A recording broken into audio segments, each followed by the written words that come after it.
ஆண்டவரும் அருமை இரட்சகருமான இயேசு கிறிஸ்துவின் நாமத்தினாலே மறுபடியுமாக வகுப்புக்கு வந்திருக்கிறவங்க யாவரையும் வாழ்த்தி வரவேற்கிறேன்.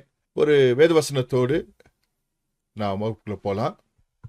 வழக்கத்தின்படியே 1 தெசலோனிக்கேயர் 5ஆம் அதிகாரம் 21வது வசனத்தை வாசித்து வகுப்புக்குள்ள செல்லலாம். எல்லாவற்றையும் சோதித்து பார்த்து நலமானதை பிடித்துக் கொள்ளுங்கள். இன்றைக்கும் நீங்கள் கேட்கிறதான அத்தனை விஷயங்களும் வேதவசனத்தின் அடிப்படையில் ஆவியானவருடைய துணையோடு ஆராய்ந்து பார்த்து நலமானவைகளை பிடித்துக் கொள்ளுங்கள். கர்த்தர் உங்களோடு இருந்து பெரிய காரியங்களை செய்வாராக. தொடர்ச்சியாக வருங்காலவியல் வகுப்பை பார்த்து கொண்டு வருகிறோம். சிருஷ்டிப்பில் மனிதனும் அவருடைய எதிர்காலமும் என்ற தலைப்பில்.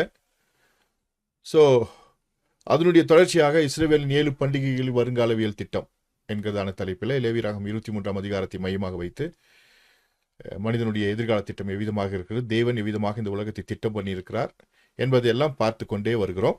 இந்த லேவியராகமம் 23ஆம் அதிகாரத்தில் இருக்கிறதான அந்த பண்டிகைகளை குறித்து நாம் பார்க்கும் பொழுது மொத்தம் 7 பண்டிகைகள். அவைகளை வசந்த கால பண்டிகைகளாக, இலையுதிர் கால பண்டிகைகளாக பிரித்தோம். அப்படி பிரிக்கும்பொழுது அதற்குள்ளாக இருக்கிறதான மறைந்திருக்கிற பண்டிகைகளை குறித்து நாம் பார்த்தோம். ஏறக்குறைய 14 பண்டிகைகள் இல்லையா? வசந்த கால பண்டிகைகள் 7, இலையுதிர்கால பண்டிகைகள் 7. இலையுதிர்கால பண்டிகைகள் எல்லாவற்றையுமே நான் பார்த்து விட்டோம். போதுமான அளவிற்கு பார்த்துருக்கிறோம். சில விஷயங்களை நாம் மற்ற வகுப்புகள், அதாவது வருங்கால வகுப்புகளில் இதிலிருந்து சில முக்கியமான விஷயங்களை சொல்லித் தருவதற்கு பிரயாசப்படுகிறேன். கர்த்தர் உதவி செய்வாராக. இந்த காலகட்டங்களில் நடத்தி கொண்டிருக்கிறதான வசந்தகால பண்டிகைகளில் ஏறக்குறைய 5 பண்டிகைகளை முடித்து விட்டோம். 2 பண்டிகைகள் மாத்திரமே மிச்சம் இருக்கிறது. பசா, பஸ்கா, பெரிய ஓய்வு நாள், புளிப்பிலதாப்ப பண்டிகை, முதற் பலன் பண்டிகை முடித்து விட்டோம். அடுத்து 2 தான் இருக்கு. ஓமரின் எண்ணிக்கையும் பெந்தகோஸ்தே, ஷாவூட் அப்படின்னு சொல்லுகிறதான பெந்தகோஸ்தே பண்டிகை மாத்திரம் இருக்கிறது. இந்த 2 பண்டிகைகளை நாம் பார்த்து விட்டால் இந்த வேதாகம பண்டிகை மூலமாக தேவனுடைய திட்டத்தை பார்த்துதான் அந்த வகுப்புகளுடைய அந்த எண்ணிக்கை முடிவடைந்துவிடும். அடுத்து புதிய வகுப்புகளை நாம் ஆரம்பிக்க வேண்டும். லேவியராகமம் 23ஆம் அதிகாரம் 15, 16, 17 இந்த வசனங்களில இந்த கடைசி 2 பண்டிகைகளை குறித்துதான ஒரு திட்டம் இருக்கிறது.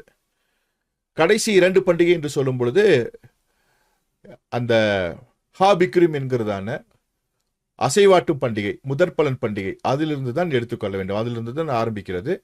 இந்த வசனத்தை வாசித்து உள்ள போகலாம்.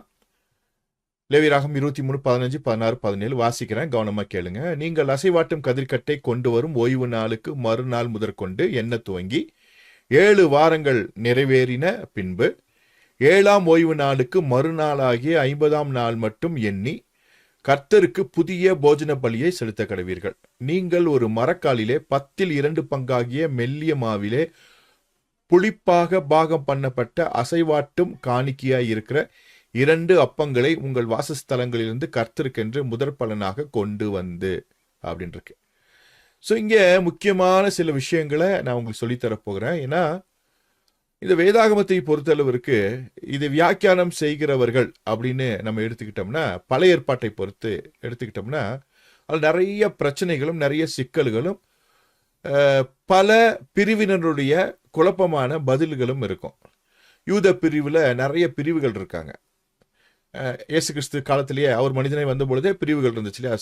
சதுசேயருக்கும் பரிசேயருக்கும் செலோத்தியருக்கும் அதுபோல் ஏரோதியர்களுக்கும் நிறைய கருத்து வேற்றுமைகள் இருந்தது. அதே போல இந்த பண்டிகையை கொண்டாடும் பொழுது, அதாவது பெந்தகோஸ்தே பண்டிகை என்று சொல்லும் பொழுது அதை திட்டம் பண்ணுகிற அந்த நாளை குறிப்பதற்காக பயன்படுத்தப்படுகிற அந்த செய்திகளை வாசித்தோம் இல்லையா? அதில் நிறைய குழப்பங்கள் இருக்கிறது. அதை நான் சொல்லிட்டு உள்ள நான் போகிறேன். அதாவது இந்த வசனம் சொல்லுகிறது, நீங்கள் அசைவாட்டும் கதிர்கட்டை கொண்டு வரும் ஓய்வு நாளுக்கு மறுநாள் முதற்கொண்டு எண்ண துவங்கி 7 வாரங்கள் நிறைவேறின பின்பு அப்படின்னு இருக்கு.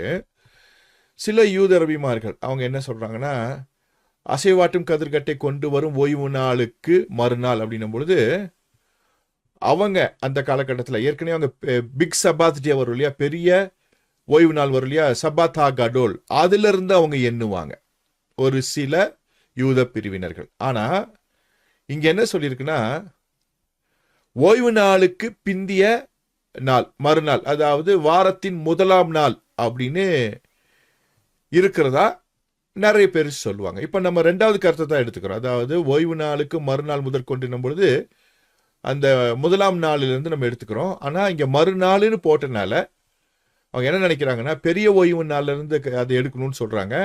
பெரிய ஓய்வு நாள்ல இருந்து எல்லா வருஷமும் எடுக்க முடியாது. ஏன்னா இந்த முதற் பலன் பண்டிகை எப்பொழுதுமே ஞாயிற்றுக்கிழமை தான் வரும். ஸோ ஞாயிற்றுக்கிழமையிலேருந்து தான் எடுக்கணும். ஸோ சிலர் அப்படி எப்பயுமே புரியாமல் செய்வாங்க இல்லையா, அது போல் எல்லா இடத்துலையுமே இருப்பாங்க, அப்படி இருக்கும். ஸோ அதை மனதில் வைத்துக்கொள்ள வேண்டும். எங்கேயாச்சும் நீங்கள் இதை குறித்து கேள்விப்படும் பொழுது இந்த ஹீப்ரு சொல்லித்தரேன்லாம் சொல்கிறாங்க இல்லையா, அதில் ஏற்கனவே நம்ம வகுப்பில் படிச்சிருப்பீங்க. ஷெப்படி ஆஸ்கனாசி, அது ஃபுல்லாக ரபினிக் டீச்சிங், அதாவது யூதர்களை மையப்படுத்திய கிறிஸ்துவை மறுதளிக்கிற ஒரு பிரிவினர். அதில் கிறிஸ்துவ பற்றி சொன்னாலும் அவரை மட்டப்படுத்தி தான் பேசுவாங்க. ஏன்னா அப்படிப்பட்ட ஒரு கும்பல் எப்பொழுதுமே இருக்கிறது. ஸோ கிறிஸ்துவை குறைத்து பேசுகிற யாராக இருந்தாலும் அவர்களுக்கும் நமக்கும் சம்பந்தம் இல்லை. நமக்கு மகிமையே ஆண்டவராகிய இயேசு கிறிஸ்து தான். நமக்கு எல்லாமே ஆண்டவராகிய இயேசு கிறிஸ்து தான், மறந்து விடக்கூடாது. ஸோ அப்படி ஒன்று இருக்கும். ஸோ மனதில் வைத்துக்கொள்ளுங்க. இங்கே மறுபடியும் போயிடலாம். இங்கே அந்த 7ஆம் நாள் ஓய்வு நாளுக்கு மறுநாளாகிய, அங்கே அடுத்த வருஷம் நமக்கு சரிவா சொல்லுது, 7ஆம் ஓய்வு நாளுக்கு மறுநாளாகிய 50ஆம் நாள் மட்டும் எண்ணி கர்த்தருக்கு புதிய போஜன பலியை செலுத்த கடவீர்கள் அப்படின்னு இங்கே பதில் இருக்கு. ஸோ அந்த பதில் இருந்தாலும் சிலர் நம்புறது இல்லை. ஓகே, அப்புறம் கீழே பார்த்தீங்கன்னா இங்கே என்ன இருக்குன்னா, இது வரைக்கும் அந்த நாட்களில் புளிப்பில்லாத அப்பத்தை தான் சாப்பிட்ருப்பாங்க. இங்கே புளிப்பாக பாக பண்ணப்பட்ட அசைவாட்டும் காணிக்கையாக இருக்கிற 2 அப்பங்களை தரணும் அப்படின்னு சொல்லி கர்த்தருடைய வாசஸ்தலத்தில் கொண்டு போய் அங்கே முதற் பலனாக வைக்கணும்னு சொல்லுது. ஸோ இதுதான் இதுக்குள்ளே இருக்கிற முக்கியமான விஷயங்கள். இதை ஒரு அப்ஸ்ட்ராக்ட் போட்டு காமிச்சா உங்களுக்கு ஈஸியாக புரியும். என்ன அப்படின்னா, இங்கே பாருங்க, முதற் பலன் பண்டிகை அது ஒரு ஞாயிற்றுக்கிழமை, அதாவது ஓய்வு நாள் ஆகிய சனிக்கிழமைக்கு மறுநாள். அங்கேருந்து கடைசியில் 50ஆவது நாள் 7/7/49 நாள் முடியும் பொழுது பெந்தேகோஸ்தே பண்டிகை, ஷவுட் அப்படின்னு போட்டிருக்கேன். ஷவுட்னா 49, பென்டா கோஸ்தே அப்படின்னா அது கிரேக்க சொல் 50ஐ குறிக்கிறது. ஸோ இடையில அந்த முதற் பலன் பண்டிகையிலிருந்து இந்த பெந்தேகோஸ்தே பண்டிகை வரைக்கும் இருக்கக்கூடிய அந்த இடைப்பட்ட காலம் இருக்குல்ல, 49 நாள், அது 7/7ன்னு சொல்லுவோம். வீக் ஆஃப் வீக்ஸ் அப்படின்னு சொல்லுவாங்க. வாரங்களின் வாரங்கள் அப்படின்னு சொல்லுவாங்க. வீக் ஆஃப் வீக்ஸ் இங்க 7x7 7/7 நாட்கள். ஓமரின் எண்ணிக்கை அப்படின்னு சொல்லுவாங்க. செஃபிராட் ஹோமர் அப்படின்னு ஹீப்ருல சொல்லுவாங்க. ஓமரின் எண்ணிக்கை. சரியா? இதுதான் இந்த 3 பண்டிகைக்கான தொடர்பு. முதற் பலன் பண்டிகையிலிருந்து ஆரம்பித்து பெந்தேகோஸ்தே பண்டிகைக்கு வரும். அதாவது 49 நாள் முடிஞ்சதுக்கு அப்புறம் வரக்கூடியது. அதனால முதற் பலன் பண்டிகை எப்பொழுதுமே ஞாயிற்றுக்கிழமை வரும், நான் சொல்லி கொடுத்துருக்கேன். அதே போல பெந்தேகோஸ்தே பண்டிகையும் ஞாயிற்றுக்கிழமை தான் வரும். அதனால தான் நம்ம ஞாயிற்றுக்கிழமையை ஆராதனை நாளாக வைத்திருக்கிறோம். அதற்கான பின்னணிகளை பின்னால பார்க்கலாம். ஏற்கனவே சொல்லி கொடுத்துருக்கேன், உங்களுக்கு நிறைய பேருக்கு நல்லா புரிஞ்சிருக்கும். ஒருவேளை தெரியாதவங்களுக்கு மறுபடியும் சொல்லித்தர விரும்புகிறேன். சரி, ஓகே, இதுதான் இந்த கணக்கு. சரியா? முதற் பலன் பண்டிகையிலிருந்து 7/7 வாரங்களின் வாரங்கள் 49 நாள், அதுக்கப்புறம் பெந்தேகோஸ்தே பண்டிகை. சரியா? இது இன்னொரு அப்ஸ்ட்ராக்ட் மூலமா பார்க்கலாம். இங்க பாத்தீங்கன்னா 7 வாரங்களின் நாட்கள், வாரங்களின் வாரங்கள் அப்படின்னு நான் சொன்னேன். 7 வாரங்களின் நாட்கள் வச்சுக்கோங்க. 7 வாரம், அதாவது இங்க நிசான் மாசத்தினுடைய அந்த கால அட்டவணையும் அதுக்கு பக்கத்தில் ஈயார் சிவான் என்கிறதான மற்ற மாதங்கள் 3 மாதங்கள் இங்கே இருக்கிறது. நிசான் அல்லது ஆபிப் மாதத்தில் 14ஆம் தேதி நமக்கு தெரியும் எரவ் பசாவும். அதிலிருந்து வருகிறதான முதல் ஞாயிற்றுக்கிழமை முதற் பலன் பண்டிகை. அதிலிருந்து கவுண்ட் பண்ணும் பொழுது இடையில ஒரு மாசமே வந்துடும், 2 மாசம் வந்துடும், ஃபுல்லா ஒரு மாசம் வந்துடும். ஈயார் என்கிறதான மாசம் வந்துடும். அதுக்கப்புறம் சிவான் மாதம் முதல் வாரத்துல வருகிறதான ஞாயிற்றுக்கிழமை, அது 50ஆவது நாளாக இருக்கும். ஸோ அல்லது 49 + 1 அப்படின்னு ஞாபகம் வச்சுக்கோங்க, ஏற்கனவே சொல்லி கொடுத்துருப்பேன். அது பெந்தேகோஸ்தே பண்டிகை. ஸோ ஹாபிக்குரிம் ஓமரின் எண்ணிக்கை ஷவுட், ஹாபிக்குரிம் செஃபிராத் ஹோமர் ஷவுட் அப்படின்ற இந்த 3 விஷயங்கள் அப்படியே லைன்ல இருக்கும். இது மனதில் வைத்துக் கொள்ளுங்க. 3 மாதங்கள் இடையில இருக்கும். நிசான் மாசம், இயார் மாதம், சிவான் மாசம், 3 மாதங்கள். சரியா? ஸோ நிசான் மாசத்துல ஆரம்பிக்கக்கூடிய அந்த பண்டிகை காலங்கள் அப்படியே தொடர்ச்சியாக சிவான் மாதம் வரைக்கும் இந்த 3 மாதங்கள் தொடர்ச்சியாக இந்த ஃபெஸ்டிவல் மூடு இருக்கும். சரியா? ஓகே. ஸோ இன்னொரு அப்ஸ்ட்ராக்ட் போட்டு காமிக்கிறேன். இங்க பாத்தீங்கன்னா அந்த ஹாபிக்ரிம் என்கிறதான முதற் பலன் பண்டிகை பார்த்தோம் இல்லையா? பால் கதிர், அந்த பால் கதிர்களை சுட்டு அதை மாவாக்கி சாப்பிடுகிற காலம் தான் அந்த புளிப்பில்லாத அப்ப பண்டிகையின் காலம். அந்த 7 நாட்களும் புளிப்பில்லாத அப்ப பண்டிகை 7 நாட்களும் இந்த கதிர்களை தான் சுட்டு அதுக்கப்புறம் மாவாக்குறது. சுட்டுட்டு அதை என்ன பண்ண நல்லா உதிர்த்து மாவாக்குறது. அதுக்கப்புறம் தான் அந்த 31 நாட்கள் வரணும் இல்லையா? நம்ம பார்த்தோம் அந்த ஆந்தர்ல இருந்து அறுவடை வரைக்கும் இருக்கிறதான 31 நாள். கடைசியில தான் உங்களுக்கு நல்லா முதிர்ந்த கதிர்கள் கிடைக்கும் நான் பார்த்தோம். அதை விட்டுருவோம். இப்போ பார்லி அந்த இளம் கதிரிலிருந்து ஆரம்பிக்கிறது. சரியா? ஹாபிக்ரீம் அது அசைவாற்றுகிற நாள்லேருந்து ஆரம்பித்து அப்படியே கவுண்ட் பண்ணுனா 49 நாள். ஏற்கனவே பார்த்தோம் கோதுமை அறுவடை 151 நாள் ஆரம்பித்ததுலேருந்து 151 நாள் ஆகும் நான் சொன்னேன். ஸோ இங்கே இதை மாத்திரம் மனதில் வைத்துக் கொள்ளுங்க. 49 நாட்கள் நடுவில் கவுண்ட் பண்ணோம். இதுதான் ஓமரின் எண்ணிக்கை. ஓமர் எண்ணிக்கை இங்கே கீழே போட்டிருக்கேன். 7 × 7 × 7 × 7 × 7 × 7. ஓகே, 7 7s 49 நாங்கள் போட்டிருக்கேன். இது ரொம்ப முக்கியமான ஒரு விஷயம். ஸோ அந்த கடைசியில் பாருங்கள் 2 பிரெட்டோட ஒருத்தர் இருக்கிறாரு. ஸோ அந்த காலத்தில் புளிப்பான, அதாவது ஹீஸ்ட் போட்டு நல்லா உப்ப வச்ச 2 பிரெட். சரியா? முன்னால் புளிப்பில்லாத அப்பம், கடைசியில் பெந்தகோஸ்தே பண்டிகை அன்றைக்கு உப்புனை நல்லா ஈஸ்ட்னால நல்லா ஊதி வருகிறதான அந்த 2 அப்பங்களை அவர் வைத்திருக்கிறத நீங்கள் பார்க்க முடியும். சரியா? இந்த 49 நாட்கள், வீக் ஆஃப் வீக்ஸ் அப்படின்னு சொல்கிறோம். 7 வாரங்கள், 7 வாரங்கள் நடுவில் இருக்கு. 7 இருக்கு. இது பின்னால கடைசியில் இதற்கான விஷயங்களை சொல்லித்தரேன். இப்போ கொஞ்சம் அப்படியே மனதில் வைத்துக் கொள்வதற்கான விஷயங்களாக சொல்லி கொடுத்துட்ருக்கேன். அவர் அந்த பெந்தகோஸ்தே பண்டிகை அப்படின்னும் பொழுது முறை எங்கன்னா எகிப்து தேசத்திலிருந்து இவங்க வனாந்தருக்கு வரும்பொழுது, செங்கடலை தாண்டி வரும்பொழுது சீனாய் மலைக்கு வராங்க. வரும்பொழுது எப்போ வராங்கன்னா கரெக்டாக சிவான் மாதம் 1ஆம் தேதி வராங்க. அதாவது நிசான் மாதம் 14ஆம் தேதி புறப்பட்டவங்க அந்த மாதம் பாதி நடந்து, நடுவில் ஈயார் மாதம் ஃபுல்லாக நடந்து, சிவான் மாதம் அந்த 3ஆவது மாதம் என்ன பண்ணுறாங்கன்னா 1ஆம் தேதி அந்த சீனாய் மலையை அடைகிறாங்க. நல்ல கவனமாக போய் வீட்டில் போய் வேதத்தை வாசித்தீங்கன்னா அங்கே இருக்கும். 1ஆம் தேதி அங்கே சேர்ந்த உடனேயே ஆண்டவர் சொல்கிறார், நீ என்கிட்ட மலைக்கு ஏறி வா அப்படின்னு சொல்லி மோசைக்கிட்ட சொல்கிறாரு. அப்போ ஏறி போகும்போது ஆண்டவர் சொல்கிறார், திரும்பி போய் ஜனங்கள்கிட்ட சொல்லு, அவங்க 3 நாள் அவங்கள சுத்திகரிக்க சொல்லு, நான் அவங்க கூட பேசணும் அப்படின்னு சொல்கிறார். நான் கூட பேசணும், இது வரைக்கும் கூட பேசியிருக்கேன், ஜனங்களோட நான் பேசணும் அப்படின்னு சொல்கிறாரு. அது 20ஆம் அதிகாரத்தில் போய் வாசித்து பாருங்க. அப்போ அந்த 3 நாட்கள், அப்போ 3 நாட்கள்னும் போது பார்த்தீங்கன்னா சிவான் மாதம் 3ஆம் தேதி 4ஆம் தேதி அந்த ஃபர்ஸ்ட் வீக்கில் வர சண்டே அன்னைக்கு ஜனங்களோடு தேவன் பேசினார். அது 20:18 சொல்லுகிறது, ஜனங்கள் எல்லோரும் இடி முழக்கங்களையும் மின்னல்களையும் எக்கால சத்தத்தையும் மலை புகைகிறதையும் கண்டார்கள். அதை கண்டு ஜனங்கள் பின்வாங்கி தூரத்திலே நின்று மோசையை நோக்கி, நீர் எங்களோட பேசும், நாங்கள் கேட்போம், தேவன் எங்களோட பேசாதிருப்பாராக, பேசினால் நாங்கள் செத்து போவோம் என்றார்கள். ஸோ ஒரு என்கவுண்டர், தேவனோடு ஒரு சந்திப்பு நிகழ்கிற ஒரு விஷயம் தான் என்னென்னா இந்த பெந்தகோஸ்தே சண்டிகை. அதே போல தான் புதிய ஏற்பாட்டில் பரிசுத்த ஆவியானவர் அந்த பெந்தகோஸ்தே நாளில் ஜனங்களை சந்தித்தார். என்கவுண்டர், சந்தித்தல், தேவனை சந்தித்தல். எப்படி எலியா மலை மீது சந்தித்தானோ, எப்படி மோசே சீனாய் மலையில் சந்தித்தானோ, அதே போல எருசலேம் மலையில், சீயோன் மலையில் அன்றைக்கு சீடர்கள் பரிசுத்த ஆவியினால ஒரு என்கவுண்டர், அவர் சந்தித்தார், அவர்களை நிரப்பினார் அப்படின்னு பார்க்கிறோம். ஸோ தேவனை சந்தித்த நாள் அப்படின்னு ஞாபகம் வைத்துக் கொள்ளுங்க. அதாவது தேவன் ஜனங்களோடு பேசின நாள், பேசி சந்தித்த நாள். அப்படின்னா விசிபிள் மேனிஃபெஸ்டேஷன் கிடையாது, வாய்ஸ் மூலியமாக, சத்தத்தின் மூலமாக. சத்தம் எப்படி இருந்துச்சோமா, இடி முழக்கங்களும் மின்னல்களும் எக்கால சத்தமும் அப்படின்னு இருக்கு. இந்த விஷயத்த நான் பேசிட்டு இருக்கும்போது உங்களுக்கு ஞாபகம் வரணும் என்னன்னா, இந்த பெந்தகோஸ்தே பண்டிகை அன்றைக்கு ஒரு முக்கியமான நிகழ்வு நடக்கும். ஏன்னா அந்த முக்கியமான நிகழ்வு என்னன்னா, தொடர்ச்சியான வகுப்புகளில் எக்காலத்தை பற்றி பேசியிருப்போம் இல்லையா? அந்த எக்காலத்தில் பெந்தகோஸ்தே பண்டிகை அன்றைக்கு ஊதப்படுகிற எக்காலம் என்ன அப்படின்னு கேட்டால் டக்குன்னு நீங்கள் டைப் பண்ணி போட்டுருவீங்கன்னு நம்புகிறேன். என்ன எக்காலம்? 3 எக்காலம். அதில் இந்த நாளில் எக்காலம் ஊதப்படும் அப்படின்னு நம்ம பார்த்தோம். என்னன்னா, முதல் எக்காலம் ஷெவாரிம் அப்படின்ற ஒரு எக்காலம், பெந்தகோஸ்தே பண்டிகை அன்றைக்கு ஊதப்படுகிற எக்காலம். இந்த எக்காலம் தான் என்கவுண்டர் வித் காட், தேவனை சந்தித்தல்.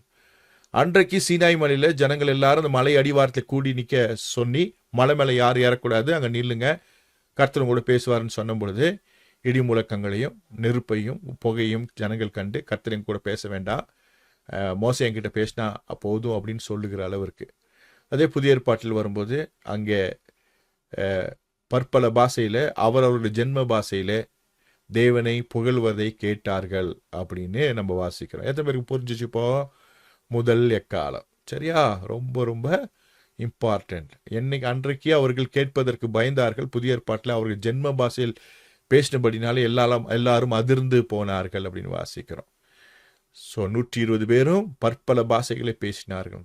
சரி, அதுதான் முதல் எக்காலம். இந்த முதல் எக்காலம் ரொம்ப ரொம்ப முக்கியம். உலகத்தில் இன்னைக்கு சுவிசேஷம் அறிவிக்கப்படுவதற்கு காரணமே இந்த முதல் எக்காலம் தான். மொழிகளை தாண்டி எல்லா மொழிகளும் வேதாகம் வந்ததுக்கு காரணம் இந்த முதல் எக்காலம் தான். இந்த எக்காலத்தின் வல்லமை இன்றைக்கு வரைக்கும் செயல்பட்டு கொண்டே இருக்குது. உலகத்தில் வேதாகமத்தை தவிர அத்தனை மொழிகளிலும் மொழியாக்கம் செய்யப்பட்ட எந்த புஸ்தகமும் இதுவரைக்கும் இல்லை என்பதை மனதில் வைத்துக் கொள்ள வேண்டும். உலகத்தில் எல்லா மொழியிலும் இருக்கிற ஒரே புஸ்தகம் பரிசுத்த வேதாகம் மாத்திரம்தான். பற்பல மொழிகளில் மொழியாக்கம் செய்யப்பட்ட ஒரே புஸ்தகம். காரணம் சாதாரண விஷயம் இல்லை, இந்த முதல் எக்காலம் தான் அதற்கு காரணம் என்பதை மறந்துவிடக்கூடாது. சரியா? ஓகே. ஸோ இப்போ உள்ளாடி போயிடுவோம். பெந்தெகோஸ்தே நாள், ஷவுட் பண்டிகை 49வது நாள் அல்லது 50ன்னு கிரீக்ல சொல்றாங்க. இஸ்ரேல் ஜனங்களுக்கு 10 கற்பனைகளை சொல்லிக் கொடுத்த நாள். யாத்திராகம் 20ஆம் அதிகாரத்தில் அந்த சிவான் மாதம் அந்த முதல் வாரத்தில் அந்த 3-4 தேதிகளில அங்க மலையிலிருந்து மோசைக்கிட்ட பேசுறாரு. ஜனங்களும் கேட்குறாங்க. கற்பனைகளை ஒவ்வொன்றா அந்த 20ஆம் அதிகாரத்தில் ஆண்டவர் சொல்றாரு. எகிப்தின் அடிமைத்தனத்திலிருந்து புறப்பட பண்ண தேவனாய் கர்த்தர் நானே, என்னென்று வேற தேவன் உண்டாயிருக்க வேண்டாம். பூமியின் கீழே வானத்தின் மேலே சமுத்திரத்தில் யாதொன்று நீ ஒன்றும் செய்ய வேண்டாம் அப்படிலாம் சொல்லிட்டு அந்த 10 கற்பனைகளை அங்கே முறையா ஆண்டவர் பேசுறார். அதற்கு பின்பாகத்தான் அதை அந்த கற்பலகைகளில் எழுதி அவர் கொடுக்குறார். அதை உடச்சிடுறான், திரும்ப ஆண்டவர் அவனுக்கு எழுதி கொடுக்குறார் இல்லையா? அது வாசித்திருப்பீங்க. ஸோ முறை தேவனோடு ஜனங்கள் அங்கே சந்தித்து தேவன் அவர்களோடு பேசும் பொழுது கொடுத்தது என்ன தெரியுங்களா? பிரமாணத்தை தான் கொடுத்தார், இந்த கற்பனைகளை தான் கொடுத்தார். யாத்திராகம் 20ஆம் அதிகாரம் முழுவதுமாக கொடுத்தார். சிவான் மாதம் நடந்தது. ஸோ பெந்தெகோஸ்தே பண்டிகையினுடைய முக்கியத்துவம் என்ன? 10 கற்பனைகளை கொடுத்த நாள், தேவனே பேசின நாள். அது பேசி முடியும் போது தான் ஜனங்கள்லாம் கேட்க விருப்பம் இல்லை. மோசம் எங்க கூட பேசினா போதும், நீங்கள் பேசினா ரொம்ப பயமாக இருக்கு, நாங்கள் செத்து போயிடுவோம் அப்படின்னு சொல்வதை பார்க்குறோம். ஸோ பெந்தெகோஸ்தே பண்டிகையின் முக்கியத்துவம் என்னன்னா, முறையா பேசி, அப்படின்னா வாய் வழியாக சொல்லி கொடுத்த, எழுதியாம வாய்மொழியாக சொல்ல தேவன் சொன்னதான கற்பனைகள், அதுதான் எழுதி கொடுத்தார் ஆண்டவர். சரியா? ஓகே, முக்கியமான விஷயம். அடுத்தது பார்த்தீங்கன்னா, இந்த பெந்தெகோஸ்தே பண்டிகை அப்படின்னும் பொழுது அங்கே அசைவாட்டும் காணிக்கையாக 2 அப்பங்களை கொண்டு வந்து கர்த்தருக்கு முதற் பலனாக கொண்டு வரணும் அப்படின்னு சொல்லியிருக்கு. ஏன் 2 அப்படின்னா, அதுக்கு 3 விஷயம் மாத்திரம் போட்டிருக்கேன். அது உடன்படிக்கை, கவனன்ட், மனிதன் செய்த உடன்படிக்கை, தேவன் அவனோடு செய்த உடன்படிக்கை. அதாவது தேவன் சொற்படி கேட்டு மனிதன் செய்த உடன்படிக்கை. அதுதான் என்னன்னா ஆபிரகாமோட உடன்படிக்கை. அதற்கு பின்பாக தேவன் அவனோடு செய்த உடன்படிக்கை, ஆண்டவராக இயேசு கிறிஸ்து அதற்கு பின்பாக வந்து சிலுவையில் தொங்கி அந்த உடன்படிக்கையை நிறைவேற்றினார். இப்போ 2 உடன்படிக்கை, பழைய உடன்படிக்கை, புதிய உடன்படிக்கை. புதிய உடன்படிக்கை ஹபரித் ஹக்கடேஷா அப்படின்னு சொல்லுவோம். ஸோ பெரித் பழைய உடன்படிக்கை, புதிய உடன்படிக்கை 2. அதே போல வேதம், பழைய ஏற்பாடு, புதிய ஏற்பாடு. ஏன் அப்படின்னா, நிறைய பேர் சொல்றாங்களே புதிய ஏற்பாடு மாத்திரம் போதுன்னு ஒரு கும்பல் இருக்கு. புதிய ஏற்பாடு வேதம் இல்லை, பழைய ஏற்பாடு தான் வேதம் அப்படின்னு சொல்ற கும்பலும் இருக்கு. இன்றைக்கு இந்த காலகட்டத்தில் டினாமினேஷன்ஸ் நிறைய வருவதற்கு காரணம் இது ஒன்று கூட. ஆனால் இது 2மே வேணும் என்பதை நமக்கு இது உணர்த்துகிறது. 2 அப்பம். அதே போல சபை, இஸ்ரவேல் என்கிற சபை, கிறிஸ்துவின் சபை. 2 சபைகள் இருக்குது. ஓல்ட் டெஸ்டமெண்ட்ல ஒரு சபை, புதிய ஏற்பாட்டில் ஒரு சபை. இன்னைக்கும் அந்த 2 சபை இருக்கு. இஸ்ரவேல் என்கிற சபையும் இருக்கிறது, இயேசு ஏற்றுக்கொண்ட சபையும் இன்றைக்கு இருக்கிறது. அந்த சபையினுடைய எண்ணிக்கை குறைவே, கிறிஸ்துவின் சபையினுடைய எண்ணிக்கை அதிகமாக இந்த காலகட்டத்தில் இருக்கிறது, பார்க்க முடிகிறது. ஸோ 2 சபை, வேதத்தில் 2 பக்கம், 2 பகுதிகள், உடன்படிக்கையில் 2 உடன்படிக்கை. இது ரொம்ப ரொம்ப முக்கியம். தேவனோடு மனிதன் செய்தது, மனிதனோடு தேவன் செய்தது. 2மே ரத்த உடன்படிக்கை. முதல் உடன்படிக்கை விருத்த சேதன உடன்படிக்கை. 2வது உடன்படிக்கை இயேசு கிறிஸ்துவை சிலுவையிலே ரத்தம் சிந்தி மரித்து உயிர் தெழுந்த ஒரு இரத்த உடன்படிக்கை. சரியா? ஓகே. அதே போல இந்த பெந்தெகோஸ்தே பண்டிகை அப்படின்னும் பொழுது புதிய ஏற்பாட்டில் 120 பேர் மேல் பரிசுத்த ஆவியானவர் இறங்கி வந்து பேசின நாள். எப்படி அன்றைக்கு தேவன் அந்த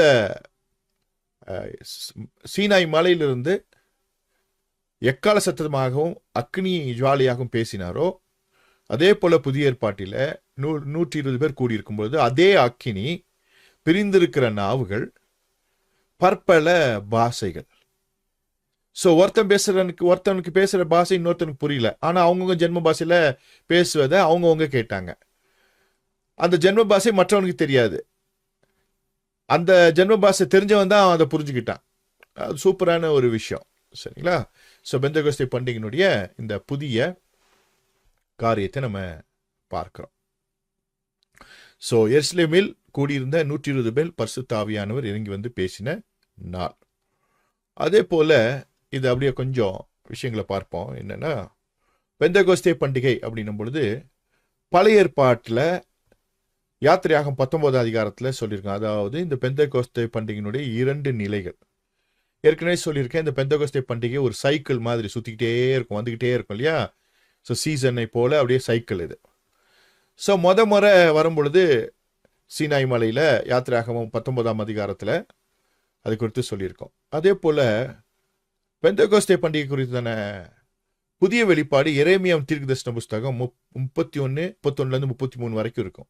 2 சபைன்னு சொன்ன மொத சபைக்கு யாத்திரையாகமம் 19, 2வது சபைக்கு நமக்கு எரேமியா 31:33 வரைக்கும் இருக்கிறதான விஷயங்கள்.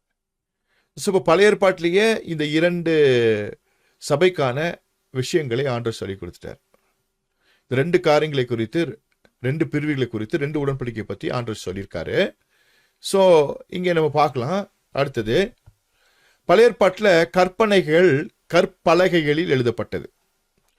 யாத்திராகம் 24:12 அப்பொழுது கர்த்தர் மோசேயை நோக்கி, நீ மலையின் மேல் என்னிடத்தில் ஏறி வந்து அங்கே இரு, நான் உனக்கு கற்பலகைகளையும் நீ அவர்களுக்கு உபதேசிப்பதற்கு நான் எழுதின நியாயப்பிரமாணத்தையும் கற்பனைகளையும் கொடுப்பேன் என்றார். ஸோ நியாயப்பிரமாணத்தையே ஆண்டவர் தான் எழுதி கொடுத்தாருன்னு இங்கே வேதவசனம் சொல்லுகிறது. நிறைய பேர் நினைக்கிறாங்க பின்னால மோசே தான் எழுதினாருன்னு. இல்லை, முதல்ல ஆண்டவர் தான் எழுதி வைத்த நியாயப்பிரமாணத்தை தான் மோசேக்கு கொடுக்கிறார். பின்பு அவர் காப்பி பண்ணி எழுதினது தான் மோசேயின் நியாயப்பிரமாணம். ஸோ 10 கற்பனையாக இருக்கட்டும் அல்லது நியாயப்பிரமாணமாக இருக்கட்டும், முதல்ல தேவன் தான் எழுதி கொடுத்திருக்கார்.